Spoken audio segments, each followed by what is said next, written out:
on it, so I'd rather it just be more like, it's not about your face, it's about what we talk about. Yeah, so totally that got it. one's going, this one's going, yeah. So if you have like buff looking forearms, now's the time to show those suckers. But I will put my face in. Hello, I'm real estate agent Logan Bravard with Coldwell Realty, and this is our buyer's consultation. And I'm gonna just go into what we do. So this is pretty simple. So welcome to the party. Thanks. All right, what we're gonna start off by doing is, I like doing your consultation, your client profile first, but we'll just cover this stuff first. Because Okay. this is the state of Ohio required disclosures. The other thing we're gonna cover is the name and likeness agreement. That's like your celebrity. You're letting me take this video and you're letting me put it out there into the world. Yeah. This is like, do we have homework? Logan's recommendations and prep work. We'll fill that out as we go, so I'll put that off to the side. And then that's exclusive buyer representation agreement. We'll cover that later. So, Okay. all right. So do you basically agree that I can take this video and all that jazz? We'll Yes. sign that. Thank you. All right. While you're signing that, I'm going to talk about the 3 state of Ohio required disclosures. So the first one is fair housing. Fair housing says if at any point in time you feel discriminated against by anyone at any time, there's a phone number you can call and report this discrimination. Pretty simple there. The second one is the affiliated business disclosure. Some of these might affect you, some of them, most of them are not going to affect you. Today's the 11th, February 11th. And the last one is the consumer guide to agency relationship, and that explains in what role or capacity I could work as your real estate agent. So I'll go over those in more detail. Okay. Fair housing was really as simple as I said. It was, there's a phone number for you to call. So if you'll just sign that one, then you got it. I'm gonna make copies of all these, send them back to you so that you can have them. None of these forms bind you to Coldwell Banker or myself. They are just disclosures for your record of having them. Perfect. Cool, cool. All right, now, consumer guide to agency relationships. This says I can represent sellers for a $395 fee. It says I can represent buyers for a $395 fee. We've already talked about your $395 fee. I'll be taking care of that at closing. You will not have that fee. This says you may be in a contemporaneous offer disclosure situation. What that means is, because you're a buyer that likes a certain house, another buyer of mine might like the same house. In the event that both of my clients like the same house, I have to disclose to you. This is a contemporaneous offer disclosure situation. Basically what that is a lot like dual agency in the fact that I can't say anything that you don't want me to say to anyone else. I can't say, hey, other guy, I know my other client will only pay this much, so you got this one. That would be a complete violation of ethics. But I have to tell you that the situation is arisen. Okay. All right? Cool. Does that make sense? Yeah, absolutely. Okay. So like I said, it's kind of like dual agency. In dual agency, it's where I represent both the seller and the buyer. Both sides have to agree to that as well. So if the seller's okay with me representing them and you like the house that I'm selling, I'll reduce my commission by 1%. So it's better for the seller. It may be beneficial to you because now the seller's going to look at your offer as 1% better than another offer. That does not mean that the seller's going to pick you or your offer because there might be another offer even better. Now, as an ethical real estate agent, I'm not going to suggest to my sellers, hey, pick my client's offer because you get a 1% reduction. It's simple net to seller math. They're going to pick the best terms that they like for them. So in a dual agency role, it's important that both sides know that I'm trustworthy, that I'm not going to disclose to you, the buyer, hey, the buyer, this is what they said they would take for the house, so you could do that. No, I can't do any of that stuff. I can't say any of that stuff. Yeah. I can tell you what your options are and then tell you what your options are, and then you tell me what you want to do. So that's pretty simple. Okay. My job is during this whole consultation is to make it so that you know every facet of this thing so that you can make the decisions. All of these decisions, like we were talking about with my mom. Now she has to make all these decisions. They suck. These decisions are big decisions, right? But if you feel educated about what your options are, then you can make an educated decision. So, and I'll say it now for the first time, it's all about your no regrets decision. So with me, once I say that, I'm going to say it throughout this entire consultation because it's really about you making a bunch of no regrets decisions. And we're going to cover all those bases so that when the time comes, you're ready to make those decisions like we already did it. Like it's not, oh no, it's new. It's like I'm telling you about my mom. I don't know how to help her and assist her in her next transition in how to move from this to that to this. It's daunting for me as her son to say, oh, I don't know what to do. Yeah. If I had more than one mom after this whole process was over, I would look back and I would say, oh, I know what to do because this is something I've done before. You're basically role playing all this stuff up front so that we can get you in a position to make these decisions, all these no regrets decisions. All right, next is Coldwell Banker Realty. I can work with any brokerage or any agent from Coldwell Banker Realty. We don't do sub agency in the state of Ohio. We can cooperate with any other brokerage. So if you see like a Howard Hanna sign in the yard, I could work with them. A lot of people think you can only work with the brokerage that you're with. That's not true. Audio, video, surveillance. In the event that we walk into a house, you may be recorded. It's actually against the law for somebody to record you and your voice and not be on premise. In the state of Ohio, it's a one-party rule. So like if we were on a phone call, I could be taping all of our phone calls because I'm privy to it and I'm the one party that says it's okay. But if you're selling your house and you're not on premise, you cannot record. So like where a Ring, that's kind of a gray area. So like, but technically they're not in your house, they're outside of your house. So like if you go up to a Ring and say, Logan, I really like, did you see my Facebook post I said about, it was the one guy where the real estate agent was pushing the finger up against the other guy's lip saying, don't say anything out front on the front porch. Yeah. So don't say anything out front on the front porch because out there they can listen to you and it's easy. That makes sense. Do you have any questions on the Consumer Guide to Agency Relationships? Nope. Okay, just sign and print your name that you've received that. Okay.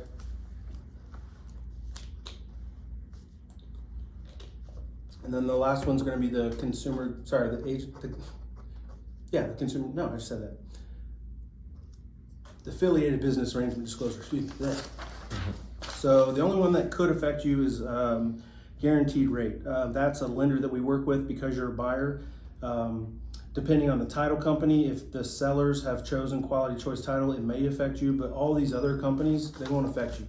So as far as your insurance companies that we offer, all of these companies, none of them are going to affect you. I can go through them all with you, but Sotheby's is a real estate auction, Real Store LLC is a marketing company.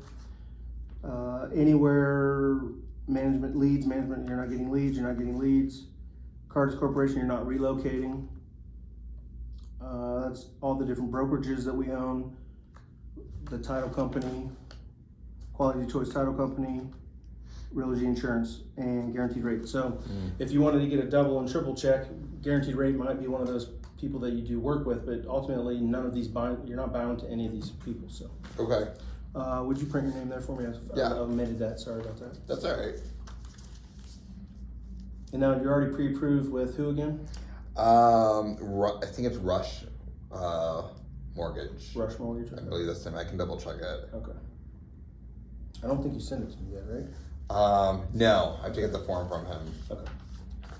And then on the back page, you'll just sign the top one. Right. Sign and date, please. Okay.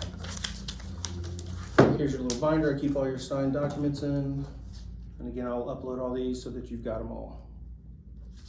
Cool. All right. Next fun thing that we're going to do is we're going to go through your, I just changed it today, actually. It's no longer a seller's profile or a buyer's profile. Now it's a client profile. Cool. Yeah, so I'll just ask you these questions and we'll jot them all down. Okay. February 11th, 2024.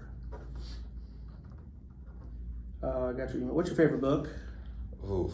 I really don't have one, honestly. What's your favorite food? Italian. What Italian? Probably lasagna. From where?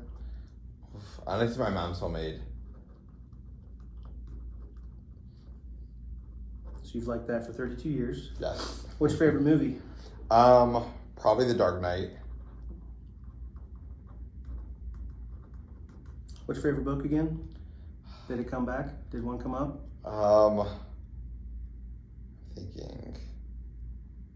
I'm much of a reader. It's okay. Well, I'll stop right there. The reason why I asked these questions, favorite movie, favorite book, favorite food, it's not to really understand you more, even though it does help me. I learn a lot about that.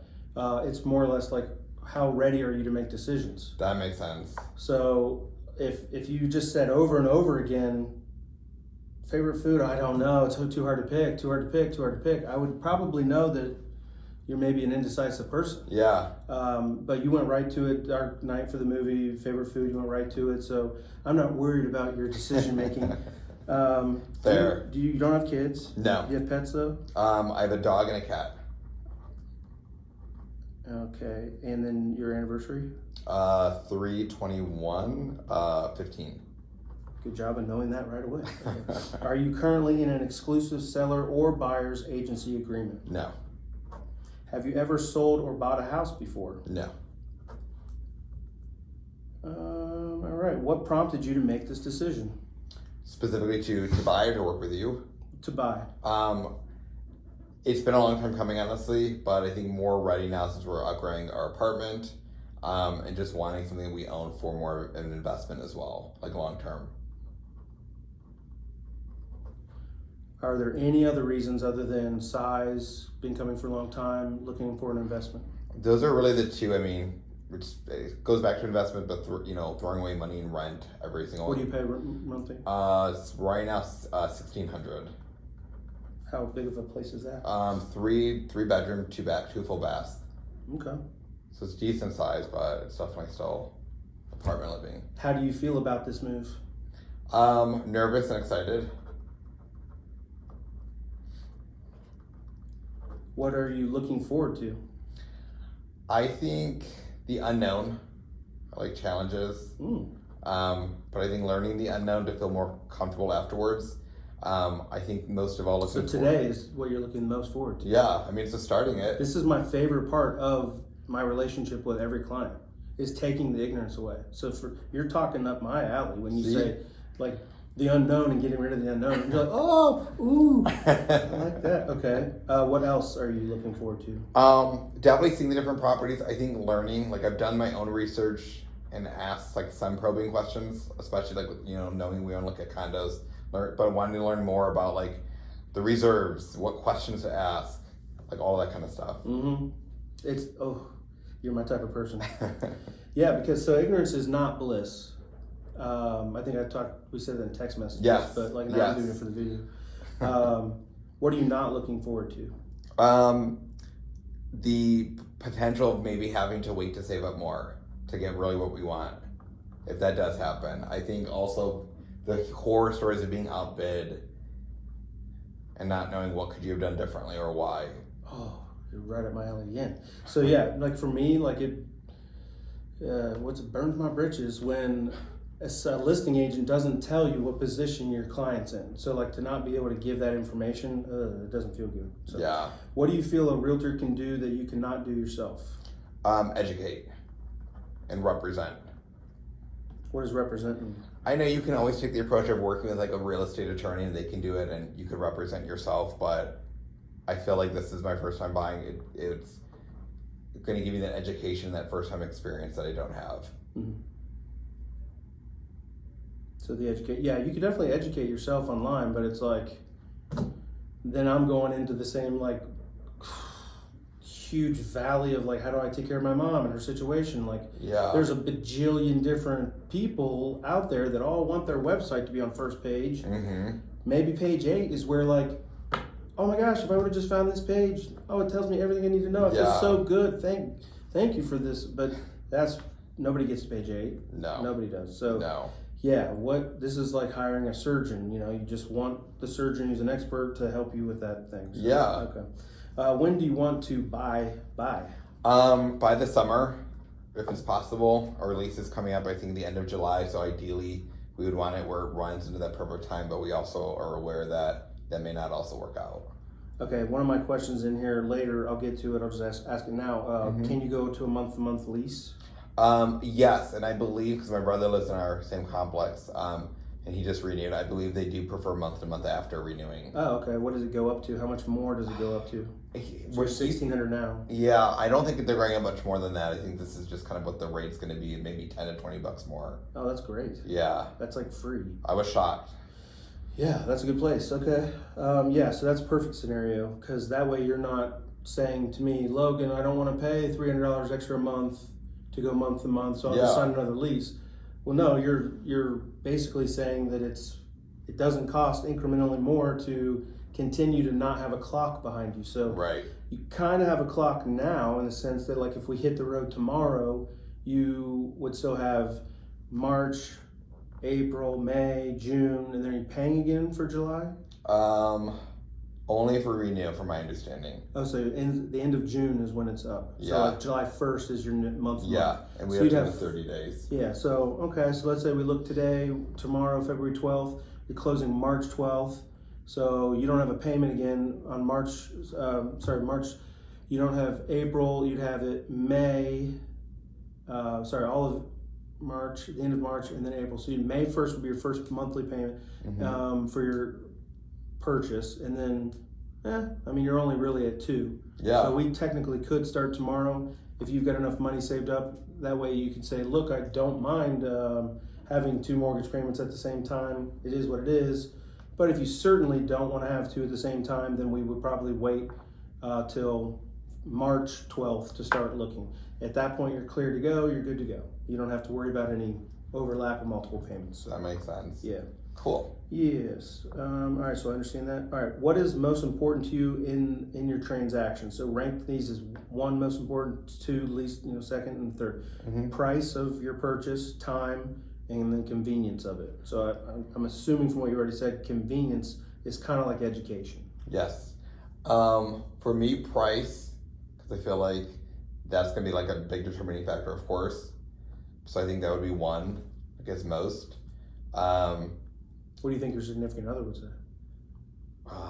Price, time. Number 1. Time would be number 1. What does that mean? Not wanting the pressure of it? I think not so much the pressure, but taking the time to actually look at it. And if we know that's gonna be a drop of a hat where you have to go look at something, but more being able to plan out what that looks like. You are creating a part-time job by saying, I'm on the market. Yeah. It's like dating, right? Like, it's a lot of effort to go dating to get a person that you could sit next to and do nothing with, like all that leading up to it is work. So I get it. That is, so convenience. What would your number 2 be? What was it? It was time. And price, time, and convenience. For me, I think convenience. I think would be number 2. So the convenience is also kind of like time, but in the way I think we're talking about it, it's like, I use this for sellers and buyers. So like convenience would be like, how easy is it to sell my house? There's a lot more work that goes into selling your house. There's just a lot of tasks that you must do as a buyer to get ready for that. Yeah. Way less tasks than a seller. Seller can have a lot more tasks than a buyer, but they don't have to do them. As a buyer, you have certain tasks that you must do. Yeah. Get pre-approved unless you're paying with cash. So convenience, but though, like, it could be very inconvenient to feel ignorant the whole time. Yes, that's the fear, but yeah. Yeah. Okay. So then that would make time 3. What do you think the second would be for your significant other? I think the money, could we afford it? Okay. What would it do to your plans if your house did not sell or you couldn't find a home? So in this situation, it's home. We would just probably stay and like where we're currently at, and just, depending on what the situation is, if it's saving up more, taking a couple months to do that. It's not like we have to move, but like it's definitely a desire now. That's a good situation to be in. Yeah, you don't want to be having to move. Yes. My mom is basically, she has to move. Yeah. So, the clock is ticking on that. So it's like not fun. So Yeah. So you don't have a lot of pressure. No. Just I'm more self-induced than anything. Yeah. It's been long enough. Yeah. You want that investment to start paying off for itself. Yes. The longer that it takes, the longer it takes. So, what do you think similar homes like yours are selling for? Doesn't really matter. Is there anything that might prevent you from going through with this decision to purchase? Yes. I think, it goes back to the expenses. Like, do we need to save more to actually like get what we really want, especially with interest rates right now? Yeah. So let's role play that a little bit. Where do you think you're going to be in the process that you realize we need to save more money? What do you think that situation is? I think I've been looking already, so I don't think it's there. But depends on interest rates and depends on the area. If that's where I think the education comes into play. Like condos we're looking at, asking the associations the right questions and knowing that. Because where we're looking, in different areas, we don't know if that's also going to be one of those situations where this isn't a good association to go with. Well, that's key, yeah, for sure. I mean, buying into the association is big, so. Okay. But I think in that case, I know you also get what you pay for, so that means we have to save up more for bed association. Well, true, and it's hard to, so this is a commodity, right? Like, it's not the laptop that's on the store front of Best Buy. Yeah. You could get a coupon, maybe it's cheaper. This is like an infinite amount of houses, and we're bidding for these things. Like Right. somebody at the same time might want the same laptop that you want, and some Best Buy is going to say, well, that offer's better for this laptop. So here, that's not how they operate. So since it's a commodity, it's at the whim of unknowns, right? Yeah. So that's why we want to make good, no regrets decisions, so that like even if you put in an offer and it doesn't get accepted, hopefully we find out information and data that can come back to us that I could relay on to you and say, look, Austin, it's because the offer. The other offer had $5,000 in short appraisal gap amount funds, and ours didn't. Do you want to no, we'll get into that. Actually, that's one of the questions too. So let's move on. There's all kinds of role-playing situations. So if you were to hire me as your real estate consultant, what would you expect me to perform exceptionally? I think the education advice. I know we talked here and there about like condos and stuff in the past. So I think education on condos and what questions we should be asking. And I know that a lot of it comes from like an offer and things like that, but I think educating us on that. Okay, absolutely. That's my favorite thing. Yeah, because I don't want to make your decisions for you. I really don't. Like, there's so many real estate agents that love being a real estate agent because they get to tell their clients what to do. Yeah. And that makes me feel icky because one, I don't want the pressure of having to make your decision for you. Yeah. I would much rather feel that desire in my heart to get all the information, get all the data. It's hard asking people questions, right? Some people are shy, but when I'm a fiduciary and I'm doing it for somebody else, I have no shyness. I'm like, where's the residential property disclosure? Could you please pass that on to me? Yeah. It's kind of like a very big determining factor for my client. Like asking those questions, a lot of people don't even look to see if there are documents online. Yeah. So, okay. Do you want to buy a new home? Do you want to buy a new home after you sell your home? That does not matter. All right. How much of a down payment are you putting down? Ideally, it depends. I mean, I would, of course, like to do as close to 20. I would say probably between 20%? Probably 3 to 10. $3,000 to $10,000? Or 3 to 10%. Okay. How'd you come up with that? I was using to help educate to see if we are even financially ready. I was using those mortgage calculators. Yeah, I like Zillows actually. I think that's what I've been using. Mm-hmm. Yeah. Yeah, those are great. And it seems like it highballs it a little bit. It does.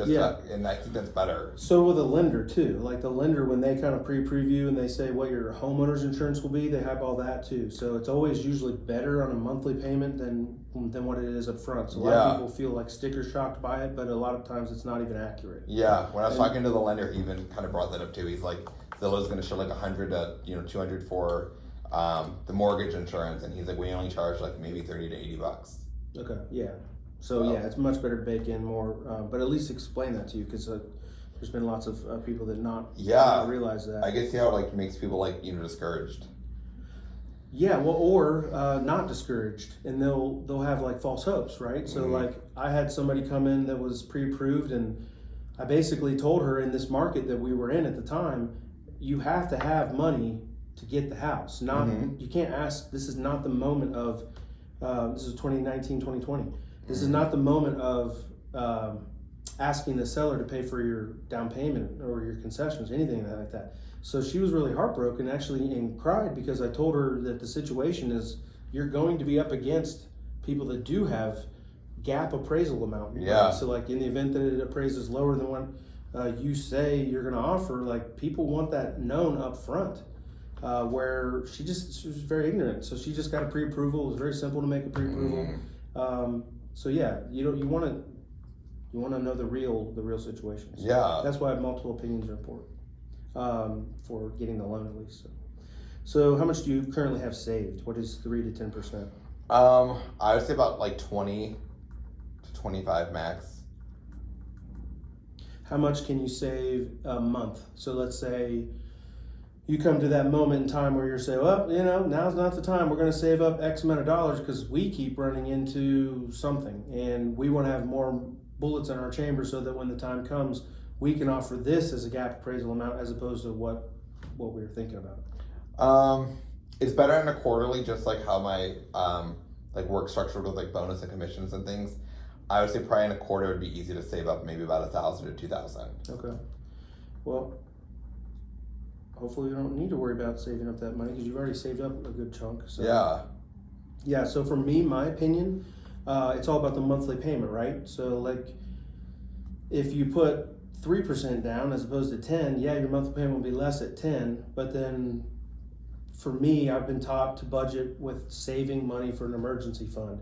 So I did the Dave Ramsey's Financial Peace Revolution. It was all about the emergency fund. Mm-hmm. You have to have $1,000 for your emergency fund. Then you have to have a 3-month full funded emergency fund. So like all your expenses for 3 months, and then 6 months is the fully funded emergency fund. So like literally right now, I know you've got that. Yeah. So what do you have a budget in place? Do you already know what goes out a month? Oh yeah, absolutely. Okay, so you probably, if you didn't buy a house, you could both lose your jobs and you're safe. Yes. So what you're telling the world when you go searching for a house is like, we're gonna take some of our security blanket and we're gonna take our security blanket away from ourselves. Yes, and that's the scary part of it. That is the scary part about it.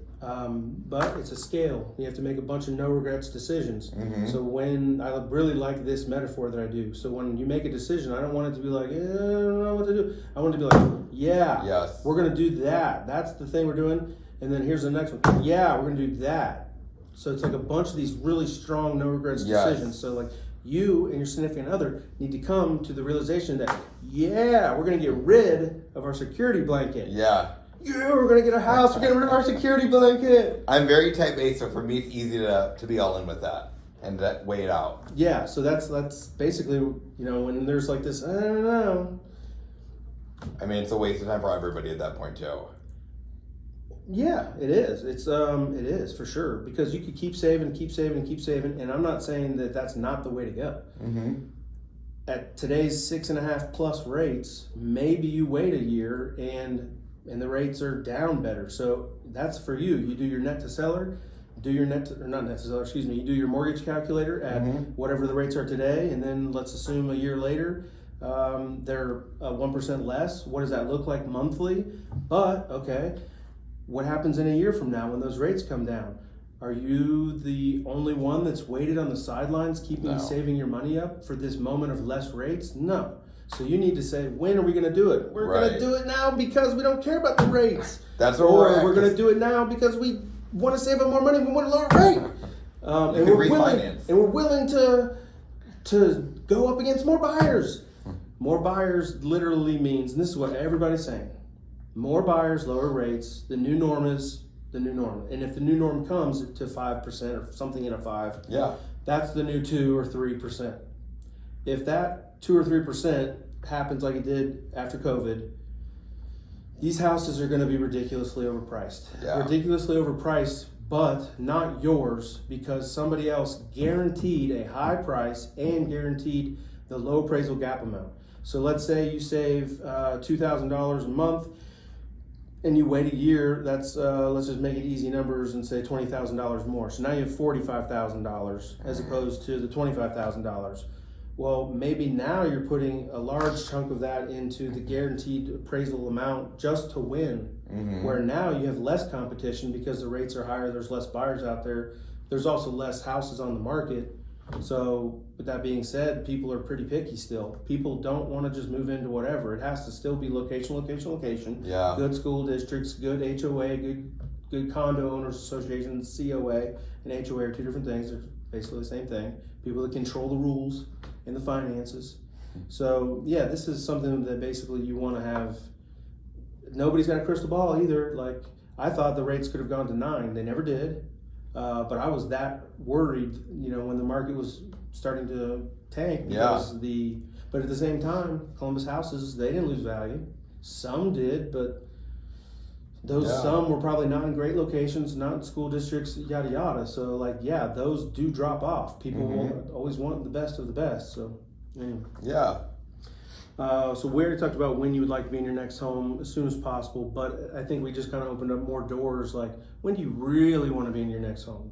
Like, let's try, like, let's pretend, let's role play. Like, when do you really want to be in your next home? What area do you search the most? Gahanna, New Albany, and some of Westerville. And it depends on the What do you property feel types. about the LC condos? I like them a lot, and honestly, like, we were looking, a couple of them popped up on Zillow for the LC in New Albany and the one over here in Gahanna. Definitely like those a lot, but I don't have enough. That's where the education, about the condo association. Well, I got a listing. One of my previous buyers bought in there, but he bought when it was $180,000. Wow! And now we're looking at selling it for $280,000. Oh, so that's like, for me, it's like where I go, oh my gosh, you poor things, you poor buyers, right? Because even if he doesn't get that, like, that's still so much higher, and there's monthly dues, like monthly association dues. So it's just the cost of living has gone so much higher.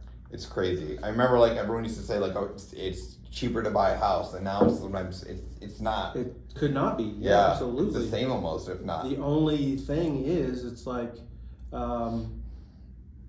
you definitely don't get anything back when you leave your rental. You're right. So you probably will leave with a bill. And on average, in the last however 100 years, if you hold on to a house for 10 years, it will have increased in value. So yeah, it's one of those things. Again, it's all about the no regrets decision. It's all about, like, well, do we like our lifestyle at $1,600 a month? $1,600 a month in a nice place, maybe it's okay with us. Yeah. And maybe you wait for a crash. I don't see one coming in Columbus, though. Again, I don't have a magic 8 ball, but when Intel came and when COVID came, like, the prices just kept going. When COVID came and prices just kept going up, I thought I was going to be out of a job, but I know I was booming. Because rates were still low and people still had cash and still were winning bidding wars. So it's crazy. All right, you said Gahanna, New Albany. What was the third place to lose? Westerville. Westerville, sorry. And, like, preferably, like, we're in this area, around this area would be ideal. Did you work at Easton? Downtown, like, Grandview. Okay. Yeah. But, like, we've been over here for the last 6 years. How long do you plan on living in your next home? At least 30 years. Probably until retirement, if not past. Okay. Have you thought about, like, a 1-story versus a 2-story? Like, yes. Are you going to stay fit for the next 30 No. years? You probably will be fit still in your early 60s, so. I figured if, ideally it would be best to have it on 1 floor, but there's chairlifts, there's those things you can install. Do you know what the average homeowner lives in their home for? I know it's over 30. No, it's actually before they sell it. Oh, is it less? Yeah. Really? It used to be 7, now it's 10. I think it might be closer to 11. So, yeah, a lot of people say, oh, this is going to be my forever home, but on average, people only live in their home for 11 years. See, and not get up to that 30 years. Yeah. No, I'm 1,000% like comfortable. Like, this would be forever. Okay. Cool. Because there won't be kids in the mix. There won't be, a lot of life changes. No. Positive. Maybe mom moving in, but down the road. Mm-hmm. Much down the road. So would you prefer existing homes or new builds? I'm assuming existing just because of finances. So, yes. Although I do have a whole bunch of information on new builds there. So, have you visited any builder models? Like new builds? Mm-hmm. No. Okay. You have arranged financing. What was the lender's name again? It's Ed. Here, I'll give you the name. I forget his company name, but I'll give you his name. Okay. Corello, Corello. And have you gotten in contact with Lee or Chuck yet? Chuck called me and we were playing telephone tag, but I have not heard back from him. Okay. So I need to follow up with him to reach back out to you? If you don't mind, yeah. Yeah. It was my fault. I had to cancel due to a meeting and I called him back. No, you're good. What price range have you considered? Comfortably, I would say like max 260 to be comfortable. So the LC might be out of the question. Yeah, we could see, but I mean, when I did the calculator, it'd be a little bit cutting it close for right now. What monthly payment range? So you're at $1,600 now. How much? And how does that feel? Is that comfortable or uncomfortable? It's comfortable. It's not ideal, but we know we're gonna have to go up. I would say, ideally, to be comfortable with a mortgage, about $2,300. Okay, so if I told you that, and that's including like everything, like that's HOA or COA, Property tax, insurance, HOA, everything. so Yeah, 2,300. utilities. So like, let's say we found you the 30-year forever home. 2,400 is too much. You're gonna walk. No, I would still go up. Okay. There'll be a little bit of wiggle room. Like 2,500 is where I won't be able to. So if this is your perfect 30-year home, 2,500, you're walking. Yeah. 2,450. It's cutting it, but I could probably make it work. I mean, this is the dream home. This is the one. Like, this is everything. I would still probably say, you said 20, what was 2,450. it? We could make it work. But I would say comfortably it would be 2,300. Would it be a regrettable decision, or would you be like, No. this is our house, we're so happy. No, it would not be regrettable. Every day, we're happy. It would be that. Okay. Because there's a number where it's just like, oh, this is painful. Yeah, 2,500 stuff like that where I'm like, eeh. Okay.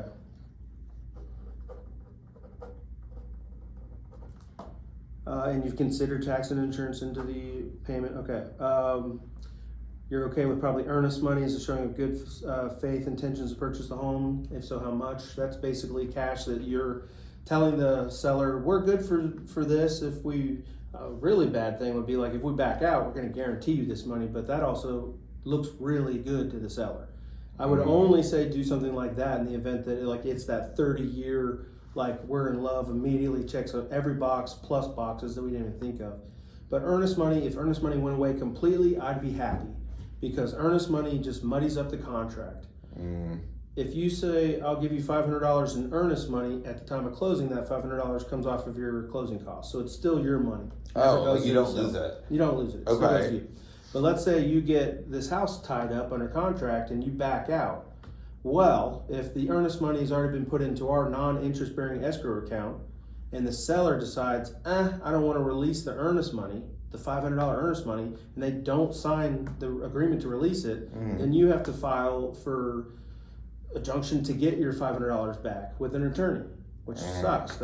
Or you have to wait 2 years to get it back, which sucks. Yeah. So if earnest money just went away completely, I'd be happy with it, because again, all it is saying we're good for it, we're serious, pick us. Yeah. So like sometimes, like if it was zero, I'd be happy. But let's say you're in a multiple offer situation. $1,000 says, $500 says to the sellers, hey, we're serious about your house. We want to buy your house. Here's $500 earnest money. Okay. Well, $1,000 says, hey, we're serious about your house. We want to buy your house. Here's $1,000 earnest money. Okay. $1,500 says, we're serious about your house. We want to buy your house. $2,000 says, we're really serious about your house. We really want to buy your house. Pick us. Yeah. Anything over $2,000 says the same thing. So didn't that all sound the same anyway? I mean, yeah. To me, it did as I was saying it. Yeah. So really, it's all about your comfortable, no regrets decision. Yes. In the event that you put earnest money out there, 4 things can happen to it. It could go to the sellers. It could go back to you. It could get tied up, or nothing. Mm-hmm. So we want nothing. We want it to go towards your closing costs. Yeah, absolutely. Right? But that's the way the contract's written up. So essentially, I like to play by ear. If I find out you're in multiple offer situations, I need you to know what your options are. 0, if somebody else has earnest money that's higher than yours, might make you look bad to the seller. But what would make you look better to the seller? Your purchase price. Right. The earnest money means nothing, the purchase price. What happens if it's a low appraisal? Are you going to guarantee the seller a known to an unknown? So in the event, and I've said this a lot of times, but a gap appraisal amount is, we use easy numbers. If the house is $260,000, you offer $260,000. They've asked $260,000. You say we'll give you $260,000, but the home appraises at $240,000. The seller would assume that they want that $20,000 because they thought they were getting it. Yeah. Well, back in the day when I started in 2016, people would fake it, right? So buyers and buyers agents would fake it. They'd say, we'll give you $280,000, hoping that it didn't appraise, but just pick us because we're the highest offer. And then because they didn't write in the contract what happens to the money, the sellers then just take whatever it appraises at. Well, that doesn't work anymore. Now, buyers like me, or buyers agents like me, we used to guarantee a seller something so they would pick us. We want to win. If 10 other people are writing an offer on my client's house, We want to make my guy look the best. We want to look the best. So in the event of that, you have to assume that it could go bye-bye. It's just another closing cost, essentially. Yeah. So, what purchase rate? Okay, so yes. Do you have enough money saved to cover any shortage on appraisal versus purchase price? Well, I know it's yes. It's a matter of how much. Right. So you need to determine how much. My camera's there, so I don't have my laptop. All right, I'm more of like an artsy guy. So like when it comes to calculating things. Yeah. Let's figure that out. So, $260,000 times 0.03 as a down payment, or let's just say 0.035 because that's what a lot of it is. That's $920. So that's pretty easy for down payment. So then you'd have closing costs. How much of this $25,000? Let's role play that. Okay? Yeah. You could put the whole $25,000 towards the house, have a lower payment, have a lower down payment. What do you think you want to do? Do you want to hold some of that back so that you have a gap appraisal amount, or does having a gap appraisal amount offer make you feel icky? Well, I guess that's where I need education. What exactly does the gap appraisal, like what is that? So the best example I can give you is something from my past buyers. Yeah. So when we were going out in the heyday, 2019, they would write an offer and lose. And I'd find out why did they lose, and it was because their gap appraisal amount was too low. They started out at $7,000. Because I told them, like, hey, my previous clients, $5,000 to $7,000. Before that, it used to be $2,000. So like back when I started in 2016, if we could tell the seller in the event of a low appraisal, you'll get $2,000, that made us look better than everybody else. What you're saying. Because Okay. nobody was doing that. Yeah. Literally, I thought I was the coolest kid on the block because I said, let's give them a unknown and hope that it does appraise. Yeah. In this situation, let's hope it appraises. Because ultimately, it's not that much more of a monthly payment. Even on like a $20,000 more offer, it's really not that bad monthly. But some people are okay with that. So to avoid having to do that, they'd rather it appraise, and they just usually did. Once things got crazy, things started to appraise less and less because they didn't have the comps to keep up with these offers. So that gap appraisal amount needed to get higher and higher because other people were doing that same thing. Yeah. Well, certain people would save up and save up and save up, and they would use that to get the house because they were buying in the time when you needed it. Like you may not, if you started right now, you may not need it, but you may need it. Okay. It's kind of one of those things where I could say 2-3 years ago, you needed it. Like it's a guarantee. Like when I told that young girl that she's pre-approved, but in the reality of it is like you will be up against multiple offers. You need to give the seller a known to an unknown in the event of a low appraisal.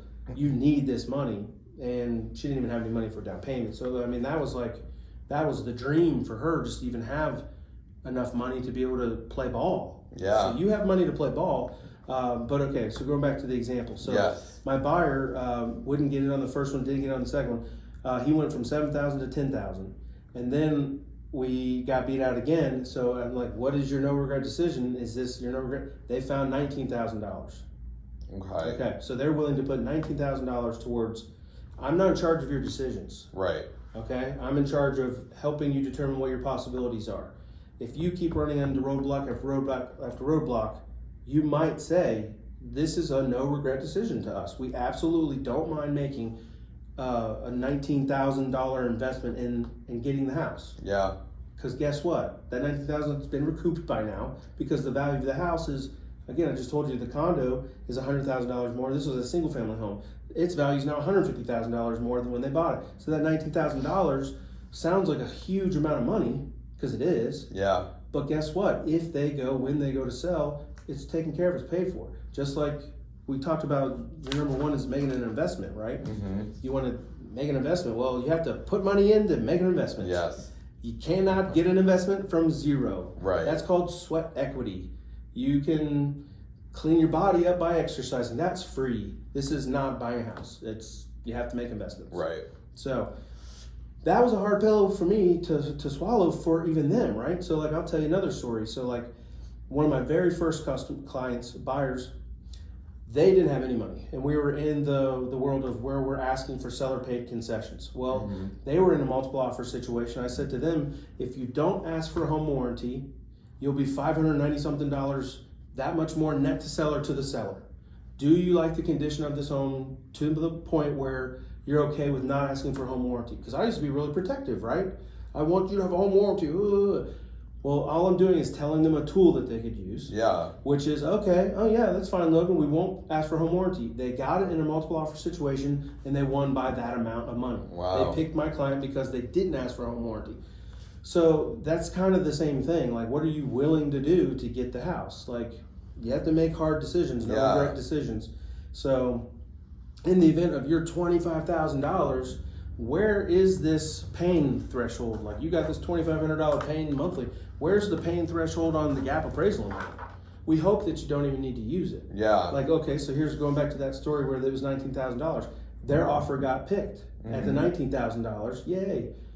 Well, guess what? It appraised low. So now that $19,000 is in effect. We tried. The buyers are the only ones that have the right to refute an appraisal. We literally tried to tell the appraiser to reappraise it for more so that the buyer didn't have to put the $19,000 down. That was, again, a tool in our toolbox. Yeah. They would not budge. They would not budge. No, these are the houses that have already sold, because one came on the market and then got under contract, but it didn't sell yet. So we weren't changing the appraiser's opinion. But again, this was a no regrets decision. They were okay with that. Yeah. They also were okay with me seeing if we could try to refute the appraisal, you know?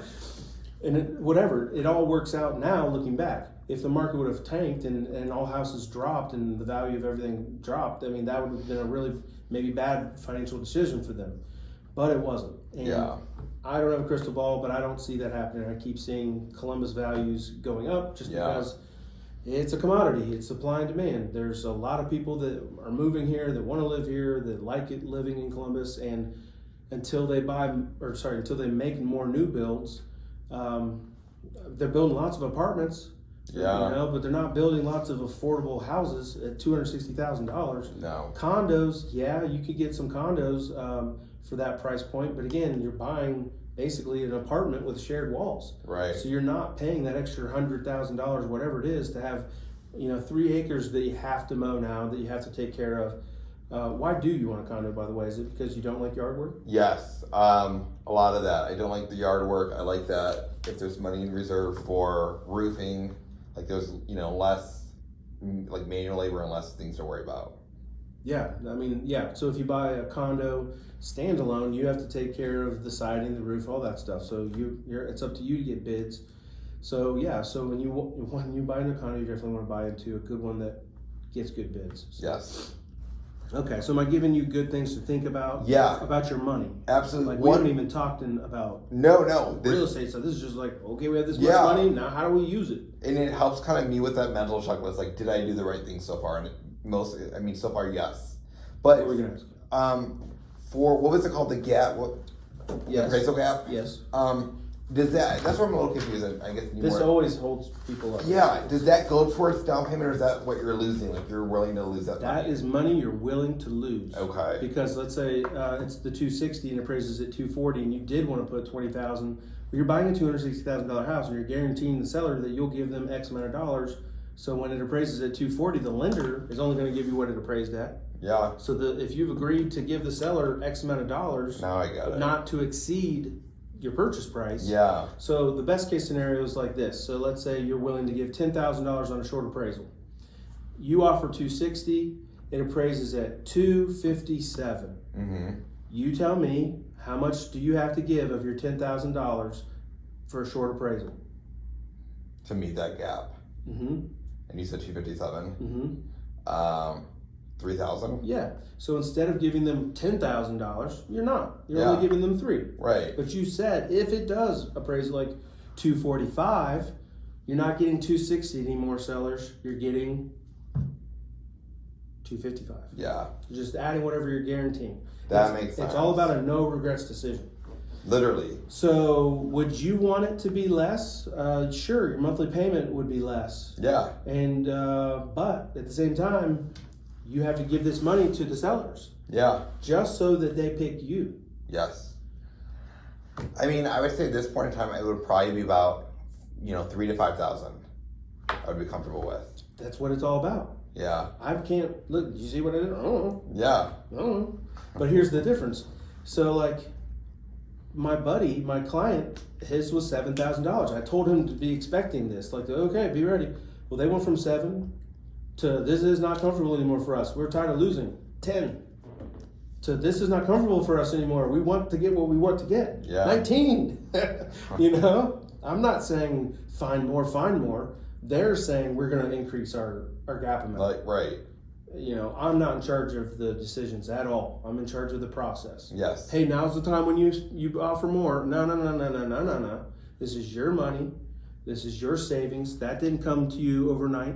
It took you $2,000. It took you a quarter to get $2,000. So I know how hard you had to work for it. I know what it's like to have in your bank account as the security blanket. Mm-hmm. Like, these are big financial decisions to say, again, like, woohoo, we're losing our security blanket, but to do what?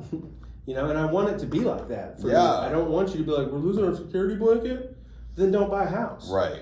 Like, keep saving more to where you've got your security blanket and your ability to buy a house. Yeah, because I want to be able to have fun with it. I don't want to go in and I want turnkey ready where I can do painting and that's about it. Yeah, I want you to have fun with it too. Yeah. And that's why I go into so much detail, because some people, and it sounds like you're just like me, like, ignorance is not bliss. Like, it won't be fun if you're like, did I make the right decision? Are we doing this? It sucks, Yeah, so, that's the last thing I want. Okay. So do you understand earnest money? Do you understand gap appraisal amount? Okay. Yes. All right, this is one that's important. So, number one most important thing to a seller is the purchase price and the terms that create the net to seller. Mm-hmm. All right, so whether that's the purchase price and a gap appraisal amount, second most important thing to a seller is, what will I have to do to this house? Will they come in here and they inspect it and find a million things wrong? They've lived in the house. They know what's wrong with the house. Some of them are being truthful with their residential property disclosure, and some of them are omitting things in the residential property disclosure. And they said, nothing's wrong with this house. This house is perfect. Nothing's ever happened here. Ever. Like, okay, right.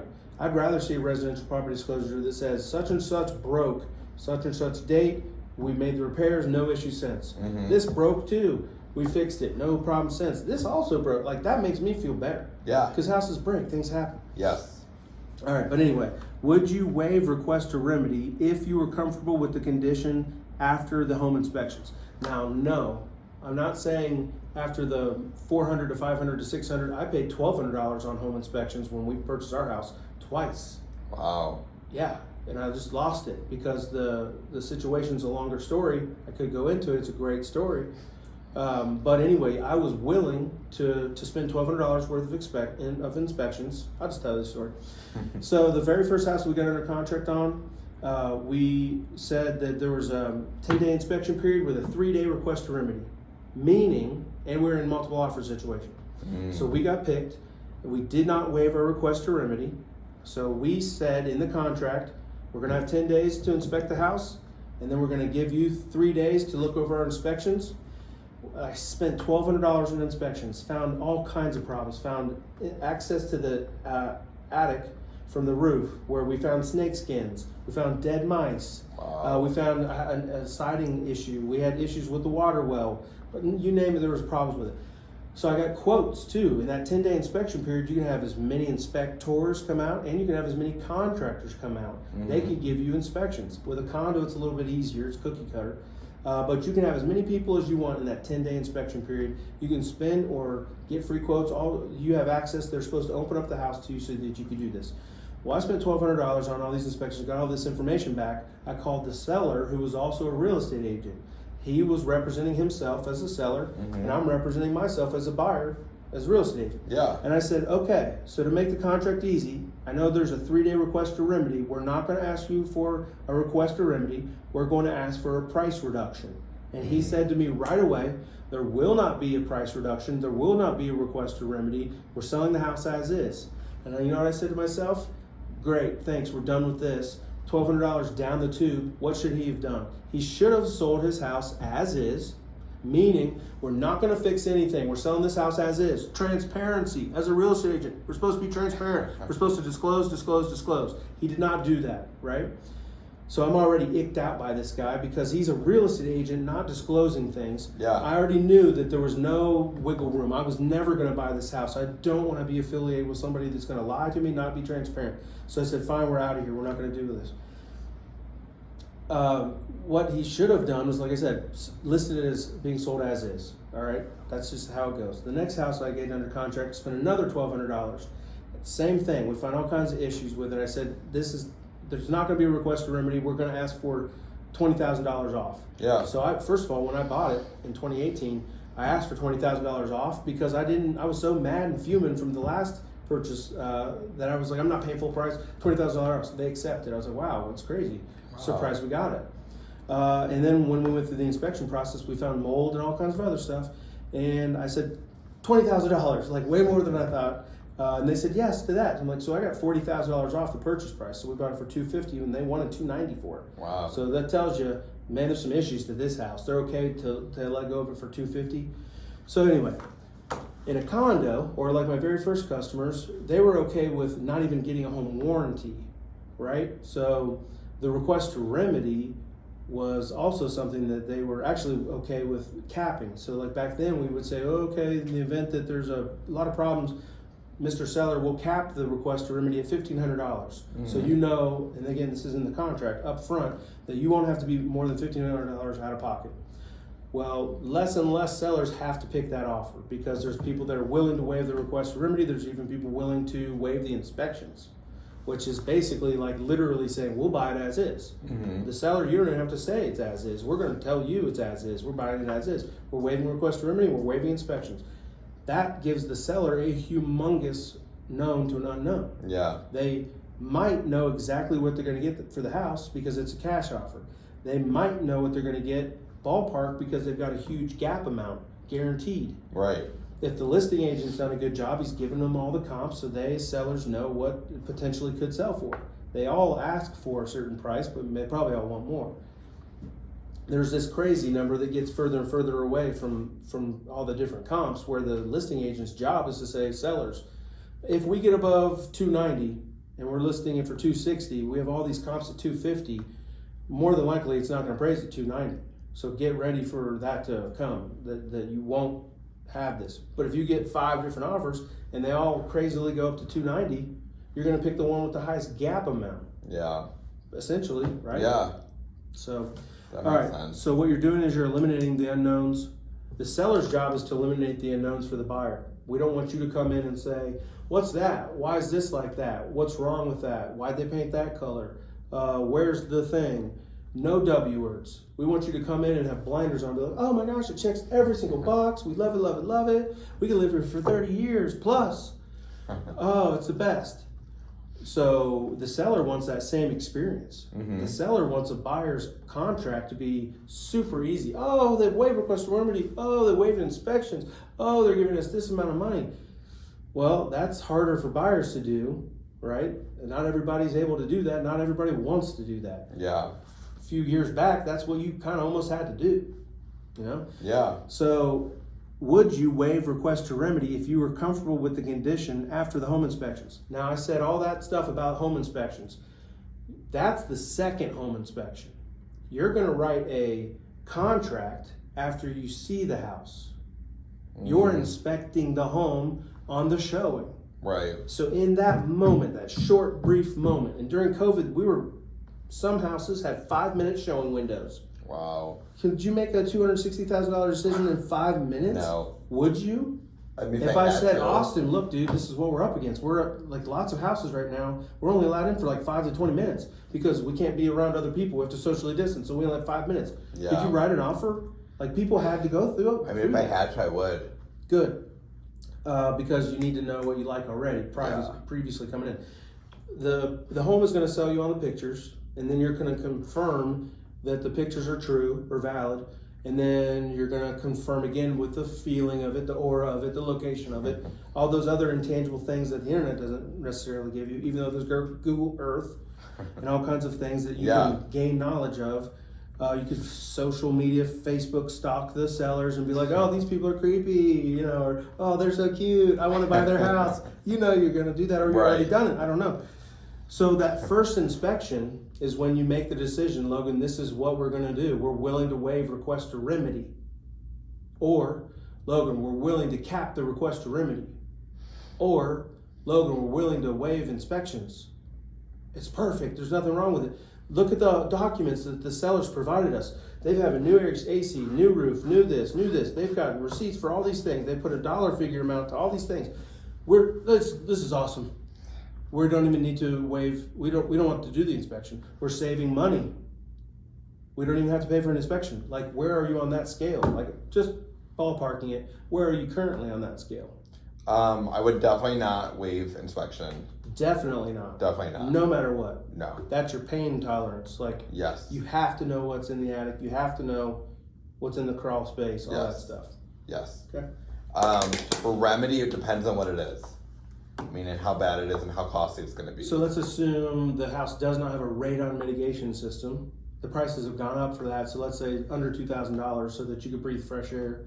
I believe in radon. Some people don't. Some people say, oh, that's fake. But I took a CE credit on it, or CE class on it. I think it is the number 2 leading cause of lung cancer. So let's say you spend 150, whatever it is, to get the radon tested, and it comes above 4 picocurie parts per billion.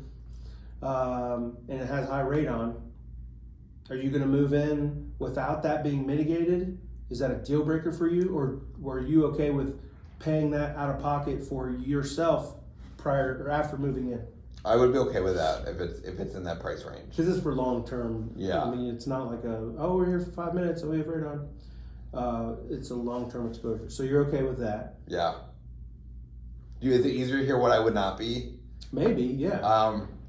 And again, I don't know if this ties into condos, but it might. I'm thinking of just like horror stories. My brother he did the, he represented himself, and he did no, what's it called? So you're saying he represented himself, you're saying he let the seller's agent facilitate both sides of the contract? No, like he did like everything, like he worked with, an attorney? Yeah. Okay, so the attorney wrote up his contract. Yes. And he submitted it himself. Yes. Okay. But he forwent I can't say it. Inspection. Yes. And what happened? His basement ceiling collapsed twice. He had flooding in the basement. This was a condo too? No, it was a house. Okay. So I know less. But I think for me, like deal breakers would be depends on mold. How bad is it? Can I just do it myself? How much is it going to cost? Mold tests are one of the most expensive inspections you can get. So that's again why I was at $1,200. Both houses I tested for mold. Yeah. And they want to charge you $100 per place. Yeah. So you can be at $1,200 just for mold testing, not even including your $400 to $500 to $600 home inspection. So I mean, it could get crazy. Yeah. I mean, but like things like that, if it's health related stuff is what I hear you saying, like or structural. Yeah, structural health. So what type of an inspector would you want? Like a structural engineer inspector? Because those are out there. Like I have my trusted partners list. I have inspectors in that trusted partners list, but I don't pick it for you. I just tell you who does inspections. Mm-hmm. So ProCheck Engineering, they're engineers, and they do home inspections. Yeah. Are they the best home inspector? I don't know. I'm not here to make that determination for you. I would want someone that's going to check the roof, check the foundation, mold. Like those are probably the top 3, and of course, utilities. Most of the home inspectors don't test for mold, so you would have to hire a third-party mold inspector, of which I have representation in my inspection section of my book, because again, I went through that, so I could use those experiences. Yeah. So yeah, I like that you're saying that. At the same time, I used to be really adverse to like even coming close to agreeing with a seller to make those types of decisions, because I'm all about fiduciary, I'm all about protecting your net. Oh, you don't want a home warranty? Even though I'm telling you that's a way to get you the house, like it still made me feel icky. I no longer feel icky anymore. I don't feel icky anymore. I'm like a surgeon that's done enough surgeries where if you say you want bigger things, I will do the surgery for you. It's your choice. Yeah. You know what I mean? Like it's your choice. But in the event that somebody else is waiving the inspections, you're going to be a tougher candidate, but maybe your purchase price is better. So like if somebody's willing to waive the inspections, maybe they're lowballing the sellers and it's a cash offer. It's lower. So hey, the sellers will, it's a give and take for the seller too. Like it's a bunch of different terms to make things. Okay, so I hear you're comfortable. Well, okay, so let's talk more about that. What do you want to do with a request for remedy? You're not willing to waive inspections, period. That's where the pain was. Yes. Are you willing to waive the request to remedy though? That's giving a seller a known to an unknown, meaning you're cool with finding all these issues and problems, but you're not going to have the seller pay for them or fix them prior to moving in. I mean, it depends on what it is. Most likely, I would see myself, and I know this will go back to the drawing board, but I would see myself walking before accepting something like that. So, okay, let's say it's that 30-year perfect house. You're not going to assume much problems, so you're probably willing to waive request for remedy because it's like, Remember, we're doing 2 inspections here. Yeah. The walkthrough inspection, True. where I get your terms and what you're willing to do, and the real thing is later. But you've already disclosed all this stuff up front, right? We want them to pick you so that you can have inspections. Yeah. If you never get picked, you're never going to have inspections anyway, so you're really only genuinely doing the 1 inspection. Right. So there needs to be a scale somewhere in there where, like, if it is, would you waive request for remedy if you were comfortable with the condition after the home inspections? Meaning, after that first walkthrough, if you're comfortable, there's going to be unknowns, right? Like, we're probably not going to get a ladder and go up in the attic. Right. And if it's a condo, we're probably not going to, there's nothing in the basement, it's just a basement. So we'll see what we can see. There might be these types of, like, ceiling tiles where there's other stuff on the other side, like, there's no stains on this one, but if there were stains, we'd say, well, there's probably a roof issue there, right? Latent defects and patent defects. So patent defects are those that you can see. So if you walk through the house and there's a crack in the window, it's a patent defect. It's for you to see. You know that issue's already there. You have to make a determination on your latent defects. Like, how comfortable are you going to feel if a latent defect arises? You know, we may walk through the house. I had a buyer did this before. We walked through the house, we didn't smell any mold, but guess what? When she turned up, even this happened to me in my house, when she changed the flooring in her kitchen, what did she find underneath the flooring? Mold. Because she didn't test for mold. She didn't spend the hundreds of dollars to do it. And if you don't know it's there, it's a latent defect. Yeah. If the sellers knew there was a water leak and didn't disclose it on the residential property disclosure, there could potentially be a mold that they don't know about because they didn't peel up the floor themselves. But now they're not disclosing the water leak, so they're being fraudulent. Right. That type of situation where, say for your brother, what type of residential property disclosure was he given? Was there anything disclosed on it? Why did the floors fall down in the basement? Mold is kind of like a patent defect in the sense that, like, you may not see it, but a lot of times you do see it until you test for it. So, you know, you got to find this balance of what you're willing to do and what you're not willing to do. Yeah. So we role played that enough. What do you feel about capping the request remedy? Again, it's like one of those things. Like, anytime you say to a seller, the capping of the request remedy worked 7 years ago, because it was like, oh, this is great. But it doesn't work as well now because so many people are willing to just waive the request for remedy. Yeah. So you kind of have to figure out, like, do you want to get the house or do you want to have the best terms? But it's really important, you know. But if you save back some of this money, can you afford to fix the things? Are you going to tear up all the floors anyway? And maybe, so like when I bought the second house that we got under contract, the bathroom had 7 layers of vinyl flooring, like the rolled out. Yeah. 7 layers. Each layer had mold on it. Oh my goodness. And I'm like, no wonder they took $40,000 less for this house. Right. You know, so that is what it is. So. With the cap, I mean, and cap for remedy, does that mean, how does that work exactly?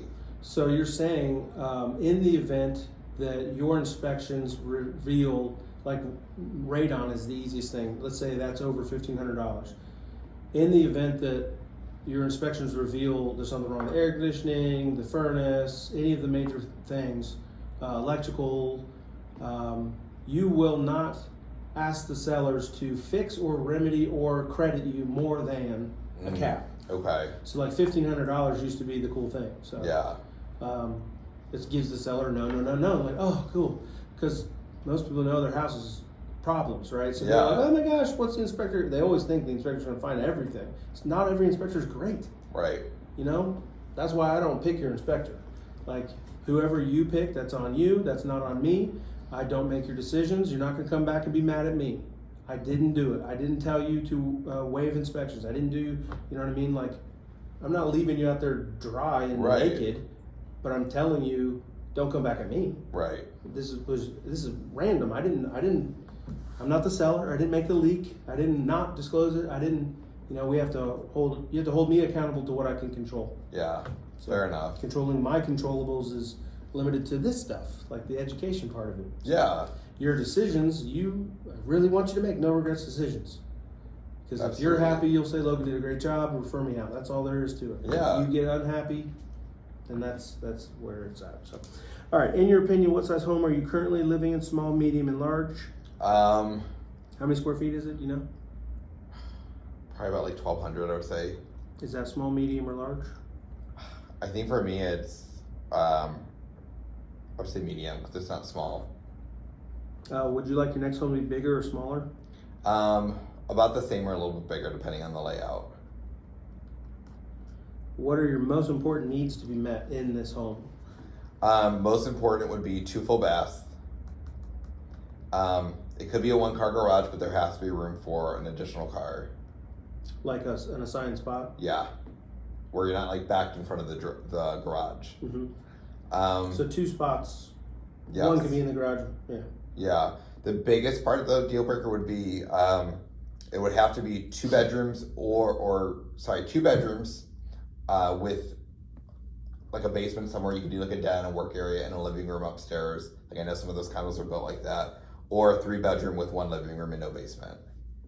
Yeah. Does that make sense? What you're saying is blend and park condos. Yeah. Have you? Okay. I looked at those. I like those. The only thing I don't know enough about is the I know everything about the association. See, okay, because like the reserve, the one thing I don't like. There. Yeah, no, I remember that from.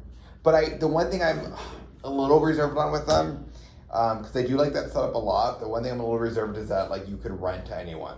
Not anymore. Oh, they changed it? Yeah, now there's a 5% cap on rentals there, okay. Which is good for sellers, right? Yeah. I didn't like it because that's one of the reasons why I moved or sold it instead of keeping it. I wish I could have kept it, but I didn't want to get on the waiting list, so we just took the equity out of it. Now the house is when I sold in 2019, it's like $90,000 more now. 255. I sold a little less.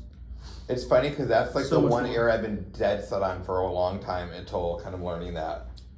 But that's good to know changed.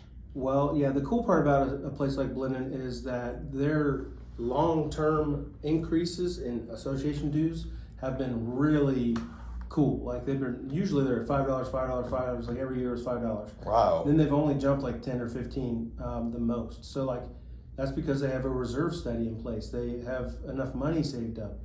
Where someplace like the Little Turtle, like some of their association dues are in the $400. I've been seeing that. It's nuts. It's way nuts. It's funny that you mentioned it. We're talking about the same one by Home Depot over here. Mm-hmm. Yeah. Yes. Because that has been like since I went to your first listing there in 2018, 2019. Like I was set on that whole entire like. You came to one of my open houses? Yeah. But I've been set on that since that because it was the perfect type of setup. So let me show you so this is now active. This is a 2-bedroom, 2 full bath, 1.5 bath. So this is 1,200 square feet with a 1-car garage. It's $225. The record price for this style is $225. Mm-hmm. It was coming soon, now it's active. All right, look at the documents. So there's no documents. This listing agent has provided us no documents other than the RPD. But other than that, you know nothing about the condo. Yeah. So I'll just show you my last listing in Blendon Park, and you can see what I provide to people because it's.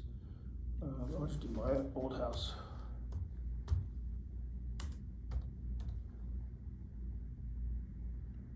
And I'm trying to think, the one that you were selling was like, it wasn't yours, because remember you said you had one there. It was like a corner unit. Wow. Yeah. That's everything. Yeah. So I even had negative mold test results. So like we had issues in our basement because the window had the sliding glass door started to deteriorate. So water was getting through and it got down into the basement. So I have to disclose issue with the basement, and then I had to get mold testing to show that it was negative, right? Because I want to disclose. Yeah. I want to be truthful and upfront and apparent truthful and upfront with people. So yeah, then you've got the home warranty, rental rules. That's not even up to date anymore because when I sold, they've changed the rules. But you need to know what the handbook says, what the insurance is for the association. This is basically saying we have insurance because you're buying into an association, right? They need to disclose that they are covered. Decks and bylaws, all that. The decks and bylaws are all public information. You go on any auditor site and look up a condo or an address and find that. Okay. Insurance info, share that. The snow plan, that's also part of the handbook, but it's specific to the snow plan. Articles of incorporation, same thing. All that is black and white jargon. It's just lawyer talk, and it's confusing and it doesn't make any sense. But it's there for you. You need to know what the budget is. You need to know where the money goes and where they're putting money, administrative income, the expenses, insurance, how much they pay in a year in insurance, how much they pay a year in landscaping, and the clubhouse pool, repairs, all this stuff. So that's their total expenses, right? But then you need to know if they can sustain that. So you've got a reserve study, which should be on here somewhere. The reserve study is not on there. Wait a minute, I've got the reserve study. It was on my last listing. So I just go to, because I want you to see, where's Blended Park if you see it. Tell me. Maybe it's here under Blended. Blended. Is that the reserve study? No, these are the meetings. Sorry.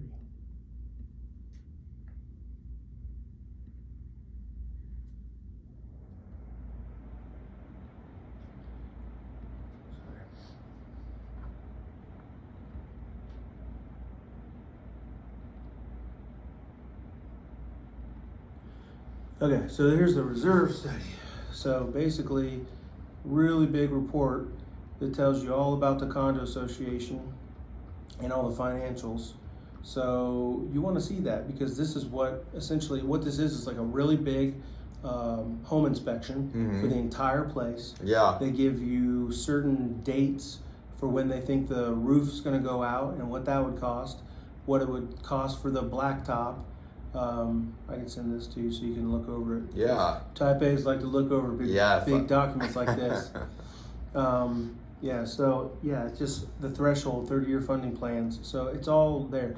If you look at any condo and they don't have that information, I know I provided it. I just must have handed it out or something and not put it on the MLS. That's all right. But this is when I sold. But yeah, my last listing I had it. So. Because it's important. You need to know that stuff. Yeah. Okay, so it sounds like you're talking about Blended Park. I mean, yeah. Those dues. So can you tell me more about what does that cap mean for them? What is a what? Like you said, they don't rent anywhere. There's a cap. There's 550 units there. Okay. And they have a cap of 5% of them can be rentals. I see. But so I sold one recently where the tenant was moving out.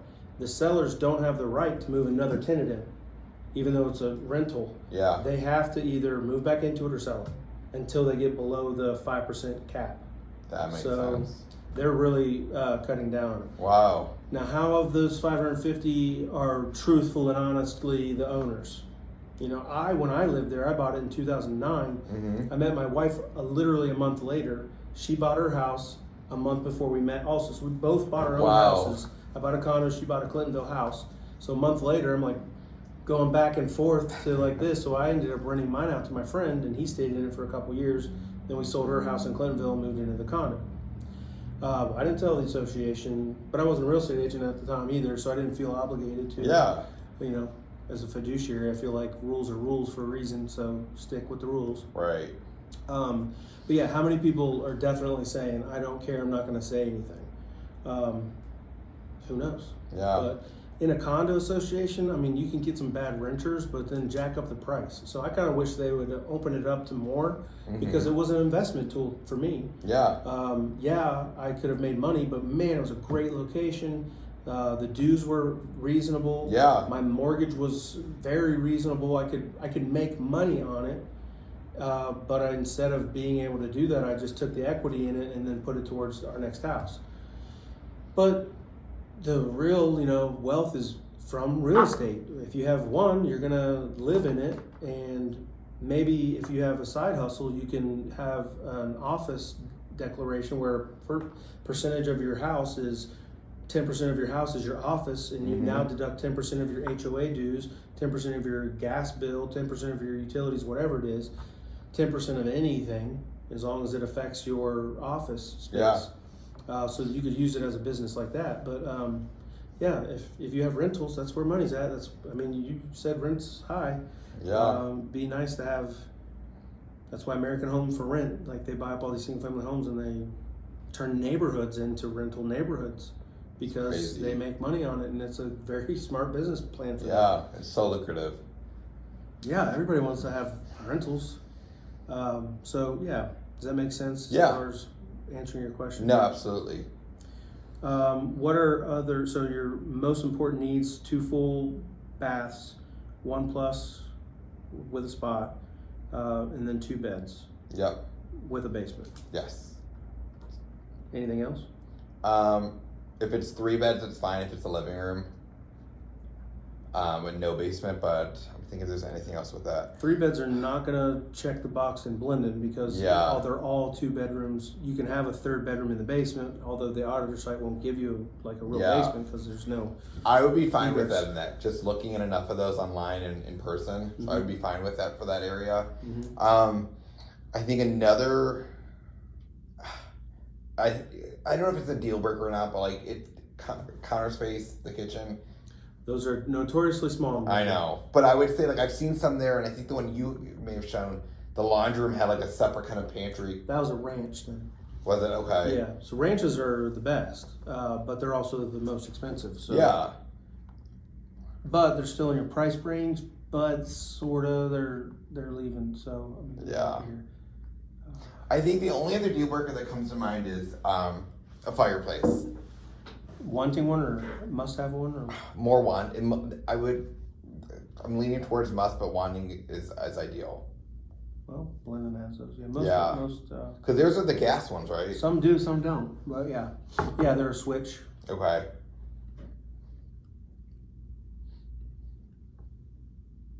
So only 3 ranches have been sold. And this sucks because I was expecting to break records for my people. I Yeah. had 2 ranches on at the same time. Oh wow. And both of them came in low appraisals because the reserve study. See, told you I put it on. Told you I put it on there. I had to do it for my own listing, but I know I had the paper there because I always laminate all these different things as much as I can, print them all out so that they're there for the showings. Yeah. Anyway, so 252.5, 250, 244. So that bodes well for you if you wanted a ranch because that's at the very top of your budget. But at the same time, with a condo, it's a cookie cutter condo. An appraiser cannot give you more than what it is. So if you and both of these at the same time did not have multiple offers. Wow. So, I was shocked because I remember seeing some other listed this. That's crazy. Well, this one got multiple. So yeah, that one got multiple offers. But none of them were strong enough to have like a guaranteed a gap amount. Okay. So that one was a person that had to sell their house. They weren't willing to. They're old school. It was an old school contract. It wasn't new school like aggressive. So that's how I knew the market was like totally different because I'm used to 20 offers on a Blendon Park ranch. Wow. With like all the stuff waived and gap amount. But at the same time, if the record for this style is 272, but it was over a year ago, an appraiser can't use it because it's not within 6 months. So the appraiser's only going to give you what's been sold, and if the market shuts down and that's it, that's what it is. So cool. So yeah, that would be great because the ranches have such a huge basement. They're so big and they're so nice. You can easily put all kinds of money into the basement to make a whatever type of style bedroom you want. Yeah. A third bedroom, but yeah, my dad actually I think we already talked about that. Yeah, he did the basement for me in Blendon. So. Oh yeah. Do you need a certain school district? No. And we already talked about that. We talked about what living areas must you have. We kind of talked about that already. So living room, if no basement, you want 3 bedrooms and a living room, big living room. So yeah, 1,200 is medium for you. So that's kind of what these are. I mean, that was 1,200 on the nose, and then not counting the basement. So yeah, that would be perfect. Yeah, so that's a ranch. It was like 1,255. Sorry, 1,308. Yeah. Okay. What style of home do you want the most? This 30-year house, what's it look like? Like style as far as like the floor plan, like dream home, open floor plan for like the kitchen at the very least. Updated kitchen, at least by appliances, countertop, the look, like the aesthetics. If it looked really dated, is that okay? As long as you get the right price, then you can do it yourself? Yeah. And they could even be sections. So we're going back to the whole kitchens and like, is a Blendon Park open floor plan enough for you? Like really the ranch is the only thing that's like got a little bit better kitchen because this was the best. Wow. It had a woods view. You could, no people could see from like every angle. That's amazing. Other than that one house. Oh, yeah. Okay. So look at that. Oh my gosh, it's the best. I took that picture of that flower. So that's the open floor plan on that. It's not, no, those are fine. see that I mean that's definitely. But when you get into the 2 stories, I mean it's like there's a wall here. The kitchen's very cut off. It's very galley. I think that's the one I may have seen that was the more cut off, and I would be fine even with that. Okay. Because we don't do a lot of cooking. I don't do a lot of cooking. It's not a big deal, but I'm thinking of like countertop appliances we'll use, like an air fryer, coffee pot. Mm-hmm. And you can always, again, down the road, change that. So. When I lived there, when we had kids, we still had 2 kids. I had hanging baskets hung underneath the cabinets. We had all the space up above the cabinets used. Like it was like exploded. Yeah. There was just not enough space. What style of home don't you want? Like for condo, I'm thinking like what I look at. Something that's you have to walk up a flight of stairs outside to get into it. Okay, yeah, like a 2nd floor. Yeah. Like that's the one deal breaker. Think about all the groceries you'd have to take out. Yeah, I mean we do that now, so it's like, and I can't picture myself at 55. It's nice to have a balcony, like looking over things, but all this stuff has to get up to that balcony. Yeah. I think somewhere where there's not a lot of privacy too, which I see that with a grain of salt too, like meaning like not a lot of privacy where, I can't go sit on the patio and then you open up, you're sitting on the patio and your neighbor's sitting on their patio too. Like I know some of them it looks like it's fenced in. So like this condo, obviously it's an end unit, but when you look out the window, you're literally looking right out at your neighbor. I'll try to get a picture of it. So like right there, on the other side of that door is a house. But like, is it facing you? Yeah. I would be fine with that. It's literally like this sliding door, or this door. Yeah. And another one just like. I would be okay with that, as long as they're not like side by side looking at you. Okay. Like right now when I open up my apartment, I can sit outside and then the neighbor's sitting on theirs. So here, like you can see these houses behind can look down in. Yeah. That's why the other one I was like. I would still be fine with that. This one sold for more, and this one had a better view. Wow. 250. Oh no, it sold for a little bit more. Sorry, 6,000. But no, That's crazy. The one without the view. This is the one with the woods view. Sold for less. That's crazy. 2 different lenders, 2 different appraisers. No way to refute it.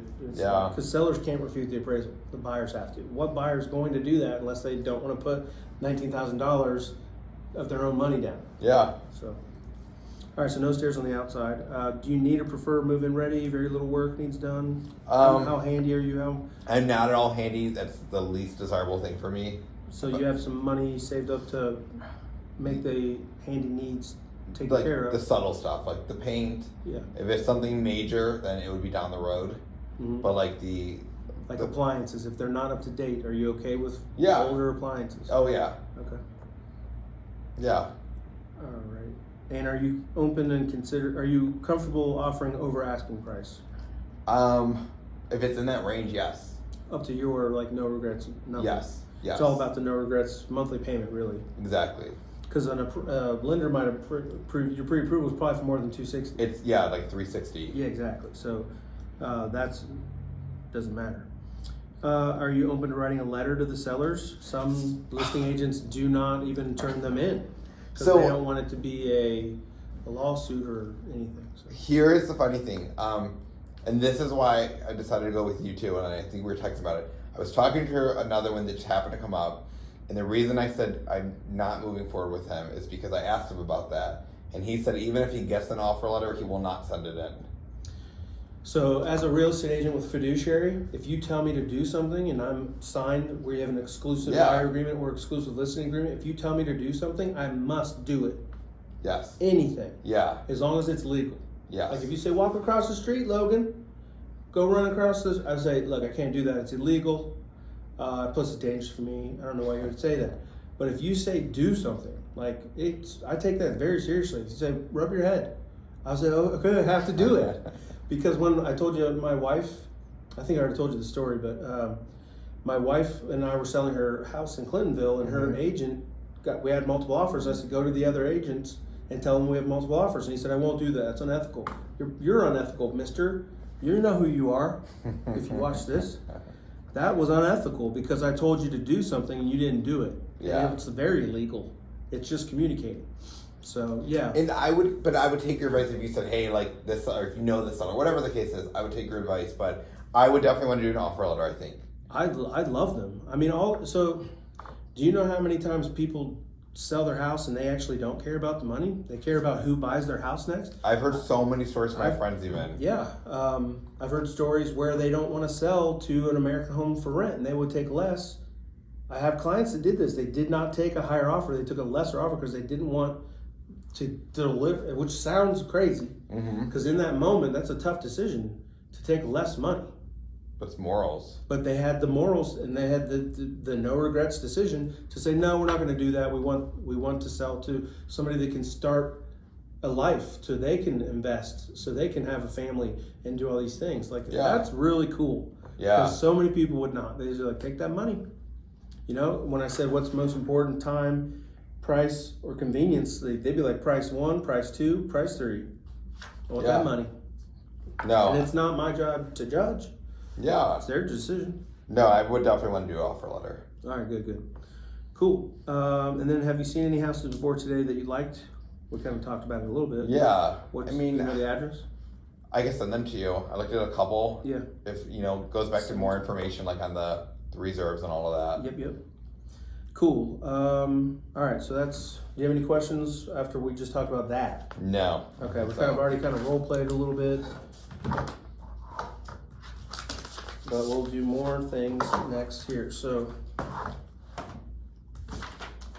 I am going to start my homework list for you, just so you know. Send pre-qual letter. Get second lender opinion. Brain farting on that. Find out what month to month is.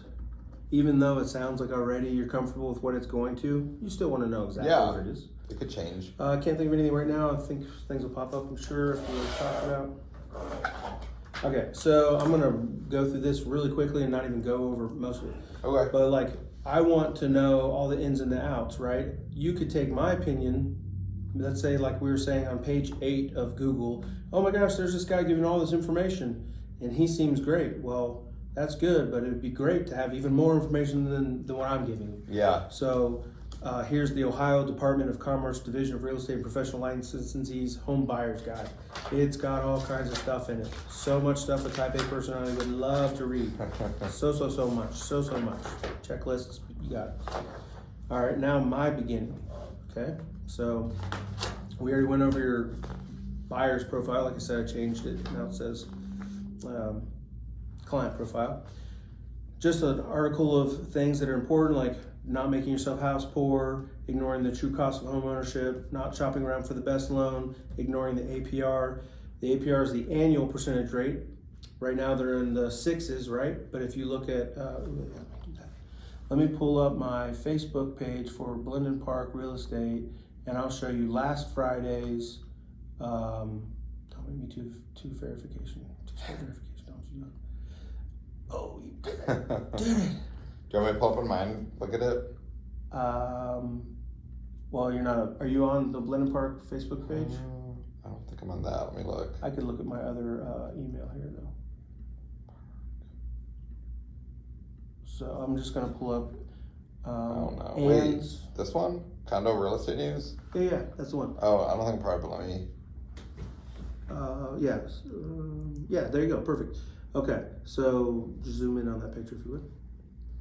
So right here, the very far left, it says rate, and it says for a conventional 30 years, it says 6.55. Mm-hmm. But the APR, which is the annual percentage rate, I call it the actual percentage rate, is actually 6.833. So all these lenders are going to give you their rates, and this is what the rates are. But the APR is all their fees baked into it, and whether or not you buy down your rate or whatever it is. So the APR is all that matters. So when you're asking for a second or third opinion based on your loan, I want you to say, what's the APR going to be? Because that's how you're going to cut through the BS and find actual information. Okay. All right, now mistake number 5 is putting little or nothing down. Thank you for bringing that up. Yeah. We'll take $5 off for your assistance. Putting little or nothing down, it's really all about like your no regrets decision. So that's up to you whether you put little or nothing down.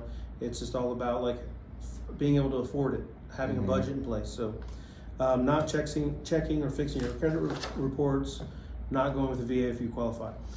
All the different glossary of terms for the auditor site, wanting to know all those things. Okay, so this is really important. So the buying process checklist. So we're gonna go through this and then probably the contract, and then I'll let you out. Okay. How much more time do we have? It's 7:44. What's your time? I have to let the How much dog more go do you- good for like another half hour or so. Okay, well, that's good for me to know. All right, so step 1, pre-approval. You already have one, but step 2 would be getting another pre-approval. Yes. Even if you want to get another one, another pre-approval. All right, step 1B is meeting and speaking with me. Step 1C is reviewing all your goals, wants, needs, educating you on the market, process preparation. So this entire consultation is step 1C. Choosing me as your realtor to create and begin a home search. That's step 2.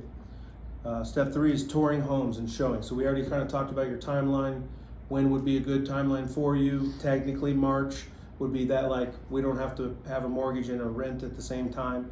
But if you're good with me, I'm good to start whenever you want to start. Okay. Reviewing disclosures.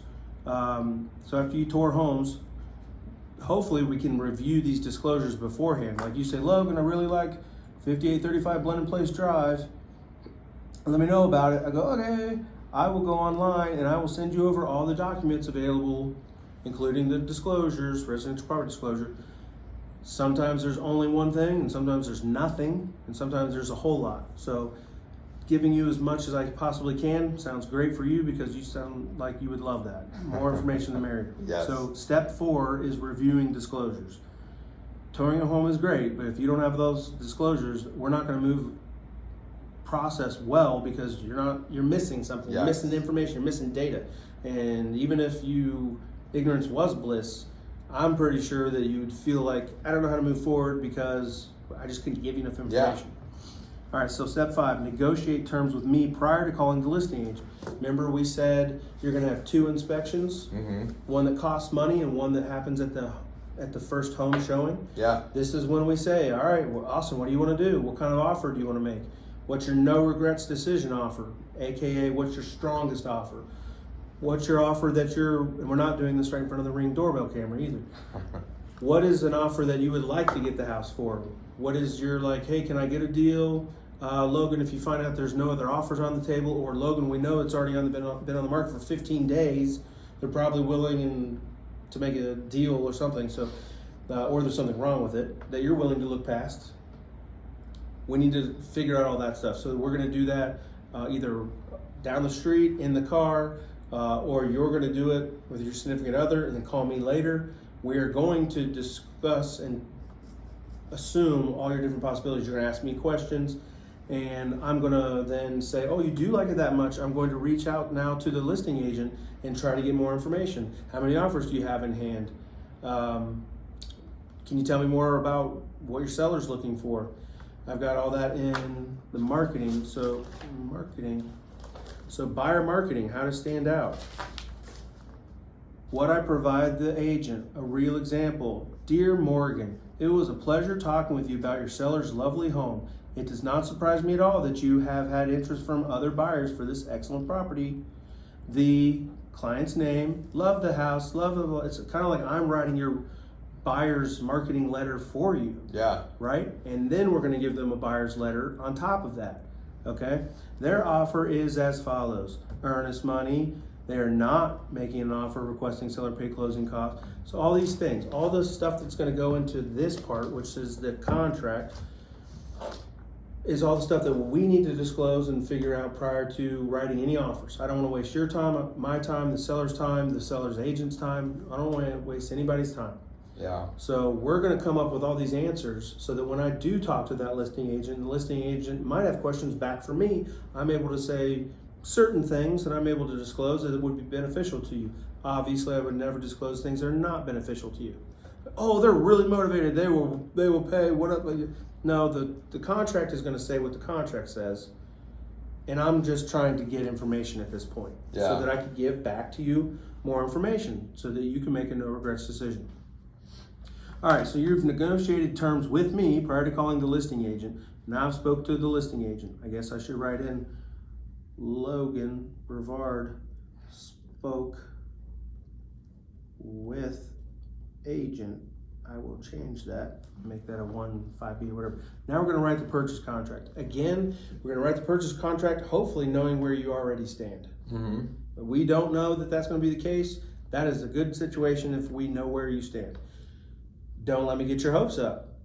I could write the contract and know that you're in first place, and then we find out on whatever day you are not in first place anymore, or I found out that you didn't get the place because she didn't, or he didn't call me and tell me anything, and they just picked somebody else.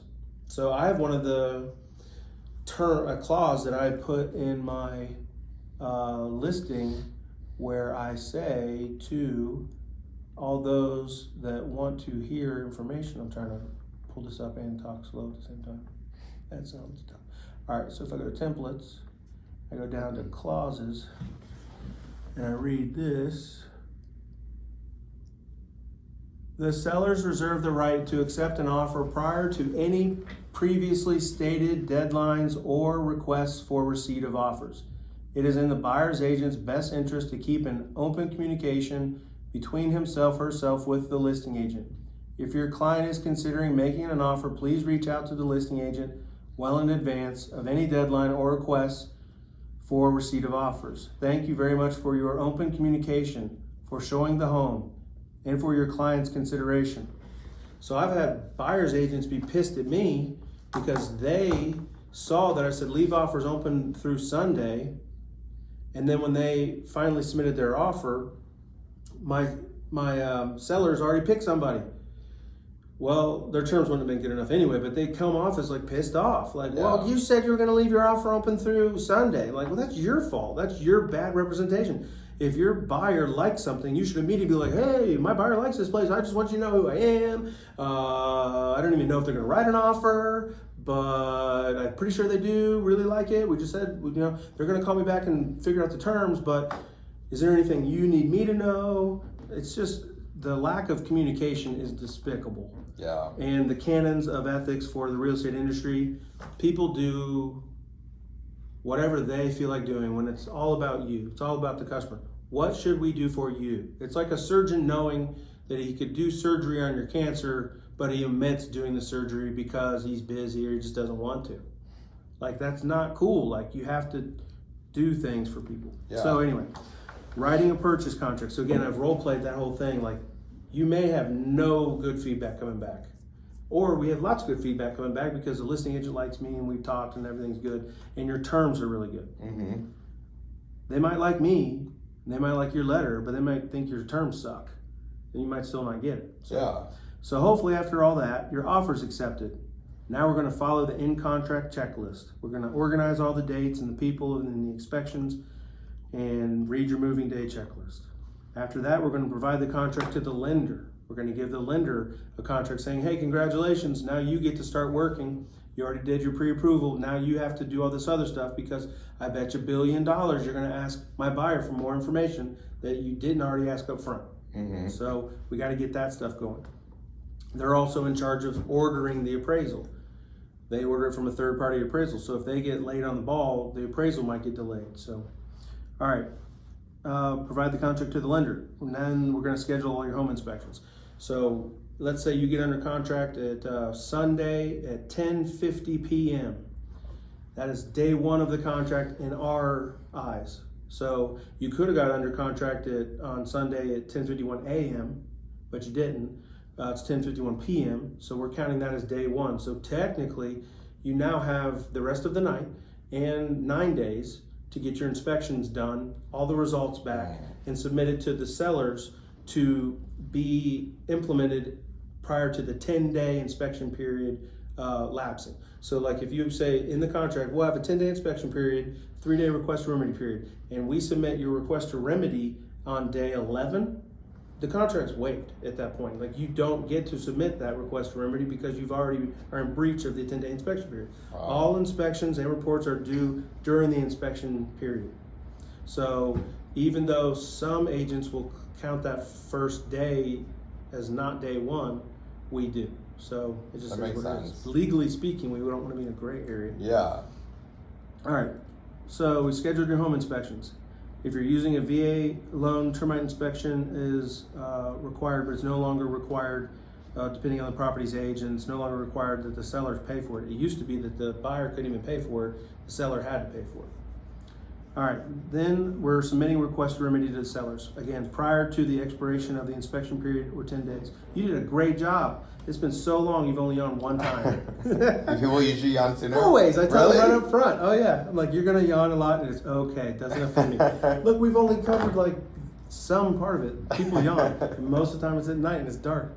I like our new painting in here. It's bright. It does help. Yeah, but good job. And I always call people out on their yawns. So it's just fun for me. This is my favorite part. All right. So again, requesting to remedy. We hope to have a request to remedy, but you may waive it. You may not. You may cap it. Who knows? We already talked about that. The agreement to remedy period, usually 3 days. So in that agreement to remedy period of 3 days, the sellers have the right to get more inspections done, refute all your inspections, or get more contractors and refute all that stuff. Or they might just say, look, we're not going to do any of that stuff, but we'll give you a credit. In that 3 days, it's basically a negotiation time. Anything can happen in negotiations. All right, the deposit of earnest money, that usually is due 3 days after the inspections, because we would never want you to give money to put in our non-interest bearing checking account and then you back out anyway, and then we have to go through the deal of the sellers releasing it. That's annoying. So we just make sure that, okay, now the inspections are done, the agreement to remedy is done, all that's left is maybe an appraisal and maybe the final walkthrough. That's it. Mm-hmm. At that point, we think your earnest money is very safe and will be applied towards your closing costs. So that's why we ask for it 3 days after the expiration of the 3-day agreement to remedy. So really, it's like if you get a contract, 10 days goes by, 3 more days, and then 3 more days. So 16 days is when you would give that earnest money check. Okay.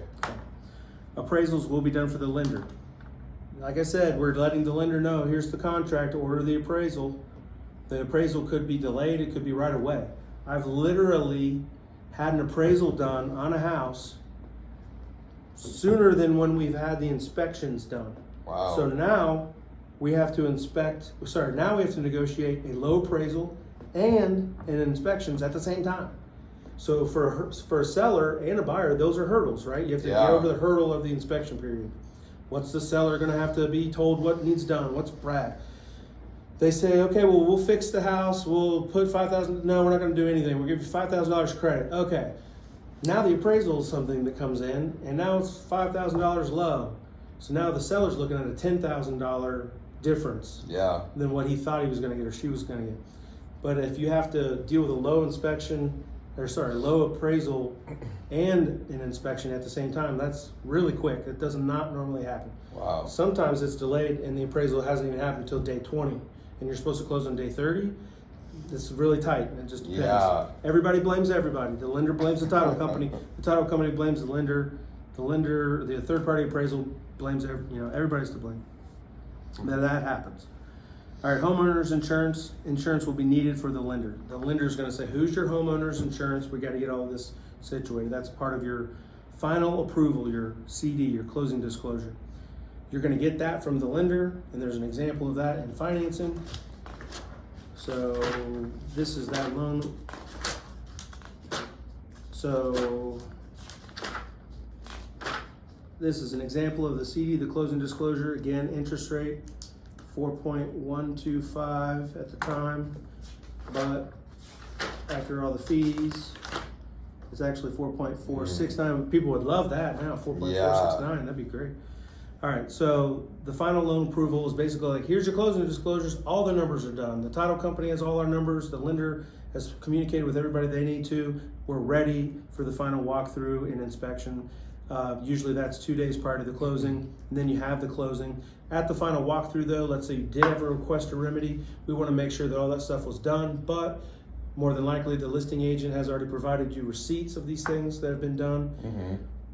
And you also want to make sure that all the stuff is still there. Like, so if you have a TV mount on the wall and you saw a TV, technically the TV mount is a fixed item. They're not allowed to take the TV mount. It's a fixture to the home. Well, I've gone through multiple buyers walkthroughs, and boom, the TV mount's gone. They've taken it down, they left holes in the walls. Hello, why's the TV mount off the wall? Oh, the seller didn't know he couldn't take it. Well, are they gonna come back and fix this? Like, fix this. And then I've had to be the buyer's like, that's okay, it's no big deal. So then I'm conveying, okay, you say it's no big deal. Otherwise I'm fighting for you, Yeah. The closing. This closing could be done at a big table like this with both the buyers and the sellers, or it could be done where just the buyers are closing and the sellers are closing at different time. But anytime it's done together, it's called a round table closing, and that's usually more fun. That means the process was good and everybody likes everybody. The seller's happy to be selling for this huge amount of money. The buyer's happy, no regrets to be buying, spending all this money, getting out of safety. You take on our safety umbrella, thank you. So that's a good thing, to have a round table closing. Before COVID, that's when most of my closing, what they were. Wow. So possession and then moving day. Possession could be any time. So, all right. How much time do I have? 15 minutes? Yeah. Okay. The loan process, you've already gone over that, but there's a huge big packet there. A budget. If you don't have a budget in place, I told you I did the Dave Ramsey Financial Piece University, a whole lot of budgeting information. Marketing. We talked about how to stand out. So here's examples of what I provide the listing agent, and then here's examples of letters. Some add pictures. I would like the pictures. That's a good idea. Yeah. I would give it to my sellers. It's not my job to determine what is and what isn't ethical. Like, I don't care what the buyer's name is. I'm assuming my seller's not racist, so that they don't care either. I'm also assuming they're not prejudiced. So I'm assuming that they would be excited to know of whatever they get told by the buyers. If the buyer is willing to disclose that to the seller, then the seller's agent should be willing to take it and give it to them because they're being asked to. Right. All right, so data, here's all market data, boring stuff. But this is important for like somebody like a type A personality. This is what the dollar amount value for varying features. So like a bedroom, 2 bedrooms versus 3 bedrooms. If one has 3, then you can assume $10,000 more for that versus, and then you Wow. won't see like accurate. These are appraisal numbers, right? So like, let's say an unfinished versus a finished basement. We all know that a basement costs more than $10,000 to finish. In what world does that not cost more than $10,000? Right. In what world does a half bath only cost $2,500 to install? No, That's no. crazy. So, you know, in what world does a pole barn only cost $20,000? These are what the appraiser uses to make his subjective appraisal. But it's to give you good ideas on what things could cost. More information on what the appraiser would look at. So sales data. These are all my buyers' sales only. So in theory, my buyers are under contract after the first point of contact or our consultation within 45 days. Wow. So the record number of my offers to my buyer to one is 17. So like my buyers beat out 17 people. And guess what? Those were the people that had the $19,000 gap amount. So average offers made before going into contract, that's pretty cool, 1.38. Yeah. I mean, that's, you know. That's a good ratio. But again, my selling price versus list price is over. So most of the time, my buyers are offering more than. I've messed up this skew big time because, again, I'm one of these buyers in here, and I got a house for $40,000 less. I'm the 86% of list price. So I was negotiating for myself. So I was all angry and mad, right? And I was like, I didn't care, like a no care attitude, no regrets. I really was not going to be upset if we didn't get this house. Yeah. And then I did it again on the inspection. I just didn't care. I was like, well, whatever. So yeah, it's I get to be the muse for you. Like whatever energy you give me, I'm probably going to give that same energy unless I know not to give that energy to the listing agent. Yeah. Most of the time, I just give the listing agent happy fuzzies, even if you're upset. You know, I don't disclose. I don't want any rift. I want us to have a round table closing. I want us to have a great experience. I would love that for the first time. Oh my gosh. It should be like, hey, you know, it's like, our dreams are come true. We have no money. Yay. We have no financial peace security blanket. Yay. You know, or you save and you do whatever you do. Yeah. All these legal documents, so many, the state of Ohio required disclosures. I want you to be able to see property information for all this stuff. You wanted to know about HOAs. This is what, these are all the different forms that a buyer will probably see through the process. For sale by owner. I'm happy to go see a for sale by owner. If you like one, I'm going to negotiate my commission into the commission so that you're not paying for it, the seller's paying for it. But if you see something on Zillow that's for sale by owner, it's not represented, I'm not going to look for you or set up a search for sale by owners. I'll set up your MLS search, which we don't really have time to do tonight, but I can get all this information I could do for you. Okay. But yeah, contemporaneous offers disclosure. So essentially, yeah, you look on your own for sale by owners. If you find one, I'm happy to negotiate for you. All right. All about lead-based paint and stuff like that. All right, the residential property disclosure. We want to know what's going on with this. If we see completely just checks, no issues, no ever. This is always an issue for me. Radon gas, yes, no, or unknown. If they say, no, we don't have radon gas, well, okay, give me the date and the score of that radon testing. They don't have that. They didn't provide that. They should have wrote unknown. But they say, no, we don't have radon. How do you know? For your so condominium checklist that we were talking about, all these different things are the things that we want to see on the MLS. Yeah. If I don't see those things on the MLS, it's in the contract that we must get these things by a certain time. So that's me following up. Hey, you know, Austin, they didn't provide any of this stuff, but we're hoping that they get it to us. You're cool with that, right? Yeah, we'll move forward. But if they don't give us those things, then they become breach of contract. So post-closing possession, that might be negotiable, right? Like you might find a house where they have to find suitable housing. Mm-hmm. Are you willing to wait for them to find suitable housing? Well, you have a pretty good situation to do it. You can go month to month and it's not really affecting you. You just say, okay, go find your house. That's actually going to make you stand apart as opposed to somebody who can't do that. Right. So post-closing possession might be one of those things where, you know, you close on the home, give them all this money, and then rent it back. They essentially pay you and you don't live there. There's all kinds of things that can be negotiated. You might end up being a short-term, owner of a property. but it's yours. The real estate purchase contract, we're gonna go over that later. Buyer's request to remedy, mutual release form. Notice, I mean, you hopefully don't terminate the contract, but that's what it looks like. Home warranty information, the fine print that nobody ever shows you. All right, we're just gonna skip most of this stuff. COVID-19. So yeah, skip all that stuff. The most important last document in this is the transaction timeline. So everything that matters in this contract needs to go on this one single paper, and everybody's held accountable to it. Okay. New builds, we're not going to go over that because you're not going to buy a new build, but you might want to say, hey, I'm going to give this to somebody else that is looking for a new build. You didn't know how to buy a new build? Logan just gave me all this information like a book so that you can learn how to buy a new build the right way, the better way. Inspections. So this is my biggest, thickest part of this. I'm not going to go into this because this is a U-time thing. Yeah. But just know that you can inspect all kinds of different things for a certain amount of time. Anytime I have blue markings, that's me talking to you. Okay. You can also negotiate into the home warranty, or into the contract, a home warranty to not have request to remedy. You could say, seller to put in a home warranty. If anything problem comes up under the inspections, only things covered under the home warranty are things that we will request. Okay. And we'll even pay for the $125 service fee. You know, you don't have to do that. You could say seller pays for their own service fee. Everything's negotiable, but that would give the seller a known to an unknown. You say, oh, only the things that are going to be covered that I don't even have to pay for out of my pocket? Oh, yeah, let's go with them.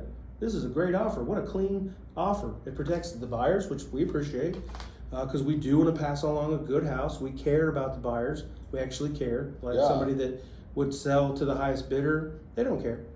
But people that are willing to take less money to make somebody happy, their dreams start to come true, you know, that's important to them. Yeah. It's negotiation. All right, so for your protection, okay, an example of buyer's request to remedy. All right, this is all the stuff that an inspector needs to know. So you need to know that these people know all of this stuff. So this is all the stuff that would be inspected. Okay. Okay, and then you get into mold, whether it's energy green, whether it's rural, you're not gonna worry about that, it's not a condo. Septic's not gonna worry about you, but if you're buying a single family home and you knew somebody wanted to live out in the rural country, Logan's got you covered. His inspection book has all this information on it. Oh my gosh, it's so awesome. Okay, so we're gonna skip through all that.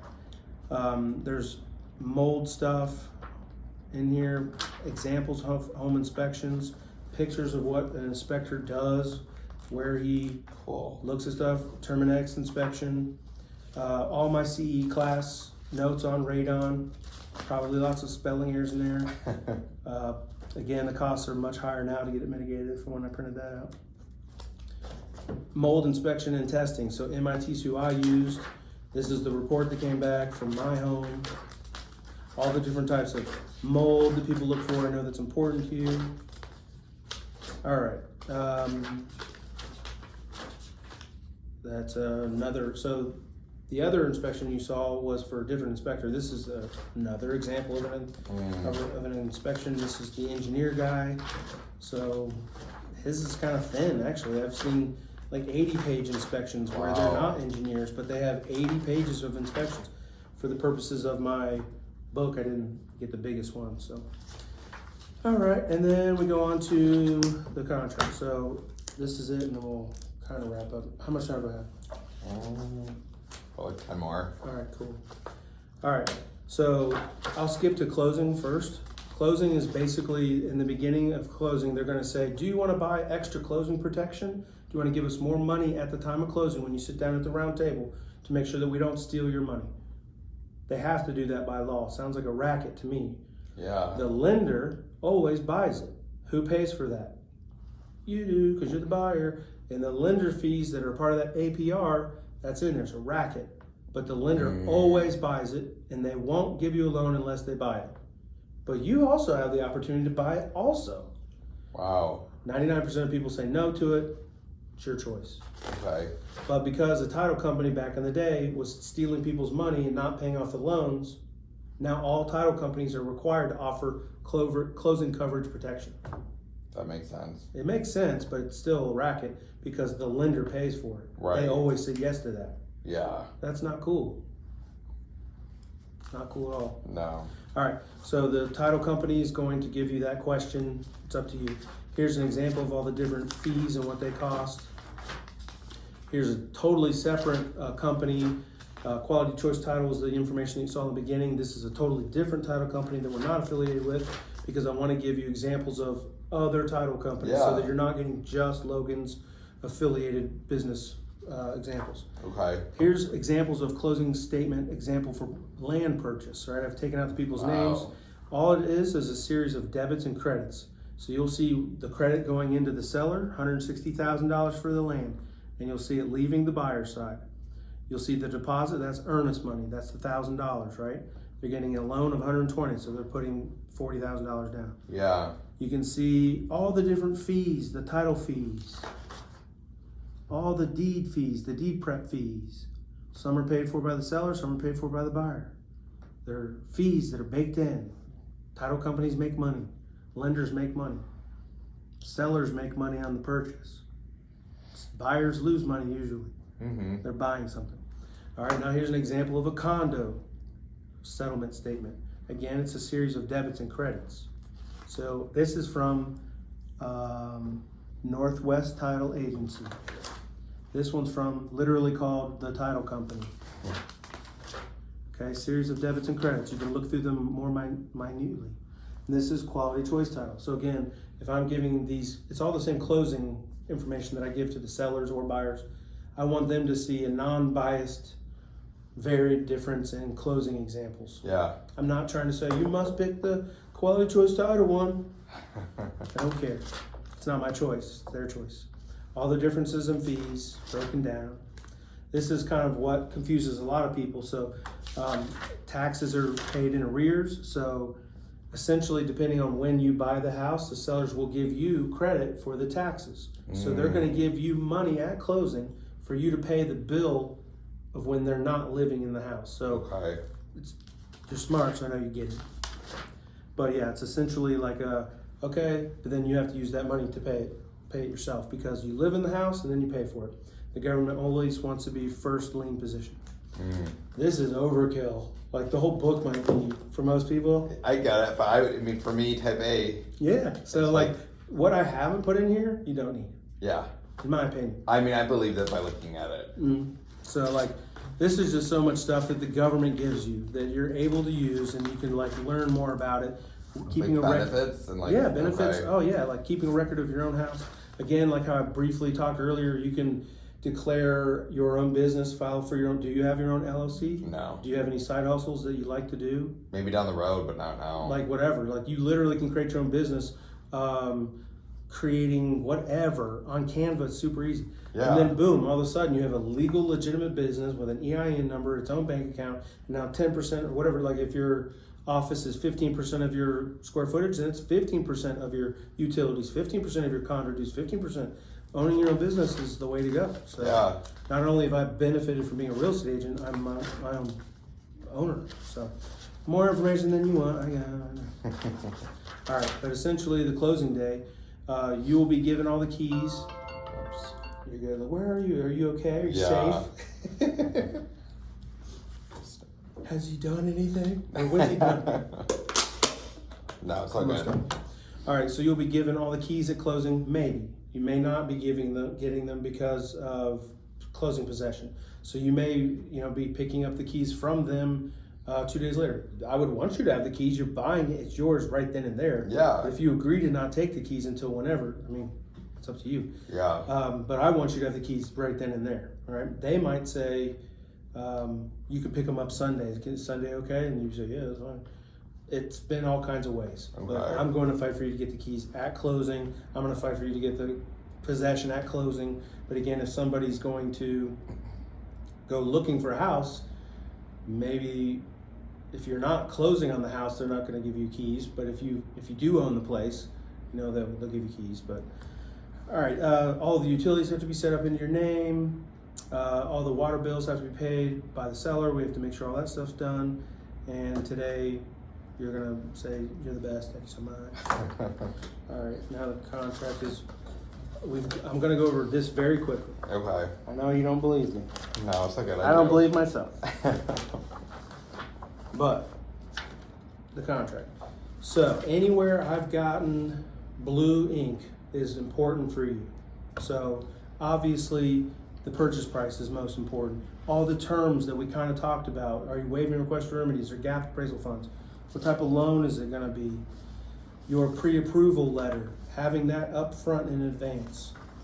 If you're going to have a low appraisal gap amount, do you have cash funds to prove that? So we would want you to either get a letter from your your banker, and say, we have, they have enough money to cover a $5,000 low appraisal gap amount. Look how professional that looks. Nobody does that, okay?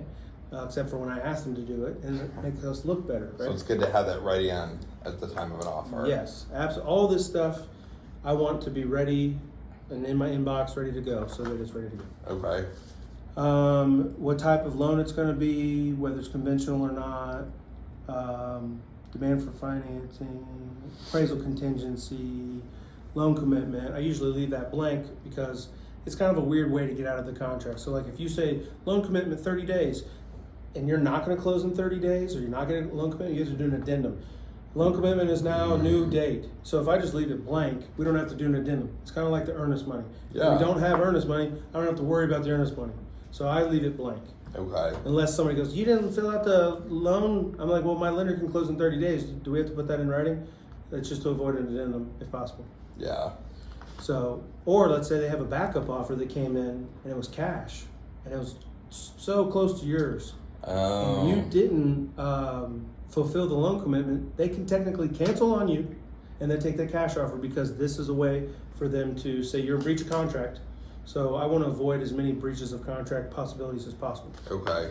You already know what a uniform loan example looks like. This is an example of an appraisal.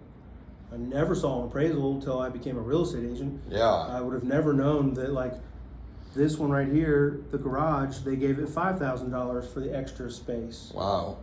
Okay, so, or that one had two, sorry, so they took $5,000 off. So it's $10,000 extra for condition.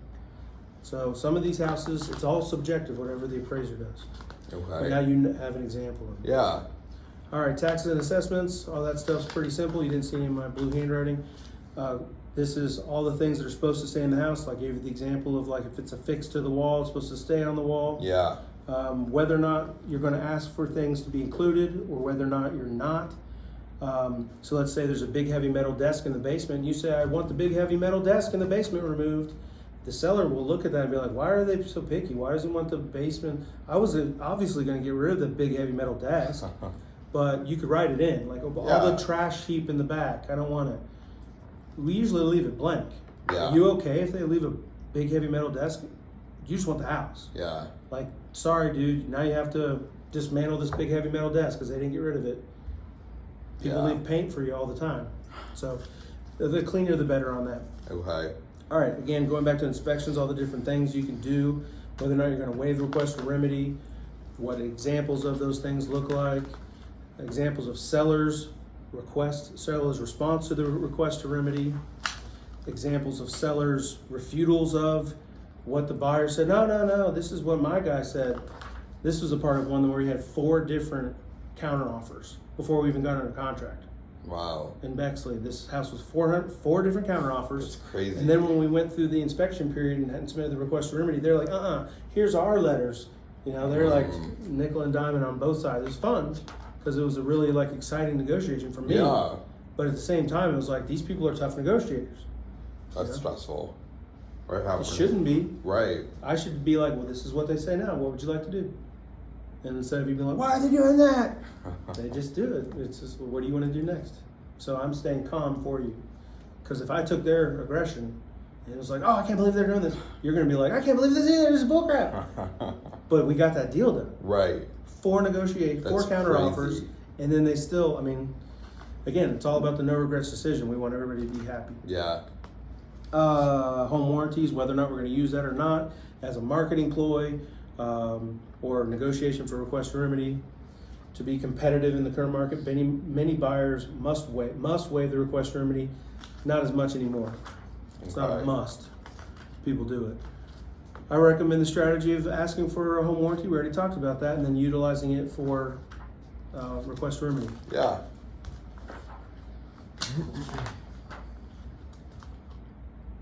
Possession, earnest money. Earnest money when it's deposited. Again, you don't see a whole lot of blue stuff there. Yeah. It's legal jargon. Notices to all parties.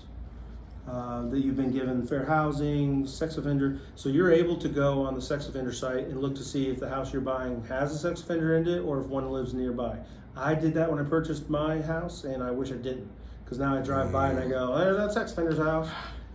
When like, if I didn't know, ignorance is kind of bliss sometimes. But it's up to you. You have the ability to find out. Okay. Possession, when you're going to take over, when the closing date is, the duration of offer. A strong offer doesn't rush the seller, but adheres to the listing agent's suggestions on the MLS for how long to leave the offer open until. That's what I would want done. Please leave all offers open through Sunday. Yeah, you might be able to pressure them and give them an offer and make them decide quickly, but at the same time, they might feel icky about you because you didn't do what they asked you to do. Yeah. They might change their mind and they say, "Okay, yeah, we'll take this offer. Hey, we're happy." But it's just best, in my opinion, to do what they're telling you to do. Let your terms speak for themselves. Let me speak for you. And again, example of post-closing disclosure, example of continuation of terms, that really tiny little box in the front, right there, continuation of terms. Sometimes we have way too much stuff we want to say, so we use this big box for that stuff. Continuation of terms, yeah, that's an example of it. Anything that changes in the contract, we have to do an addendum. So if we can avoid an addendum by omitting it in the contract, we do that. Okay. Otherwise, if something changes, we have to do an addendum. Oh my gosh, we're done. Cool. Any questions that you want to ask me while I'm with you? I don't think now. I'm sure more will come up, so I'll definitely be reaching out. Cool, I'm gonna turn this off. Okay. Oh, this thing is dead. I wonder how much you got. You're still going strong over here, buddy. Good job. 2 hours and 6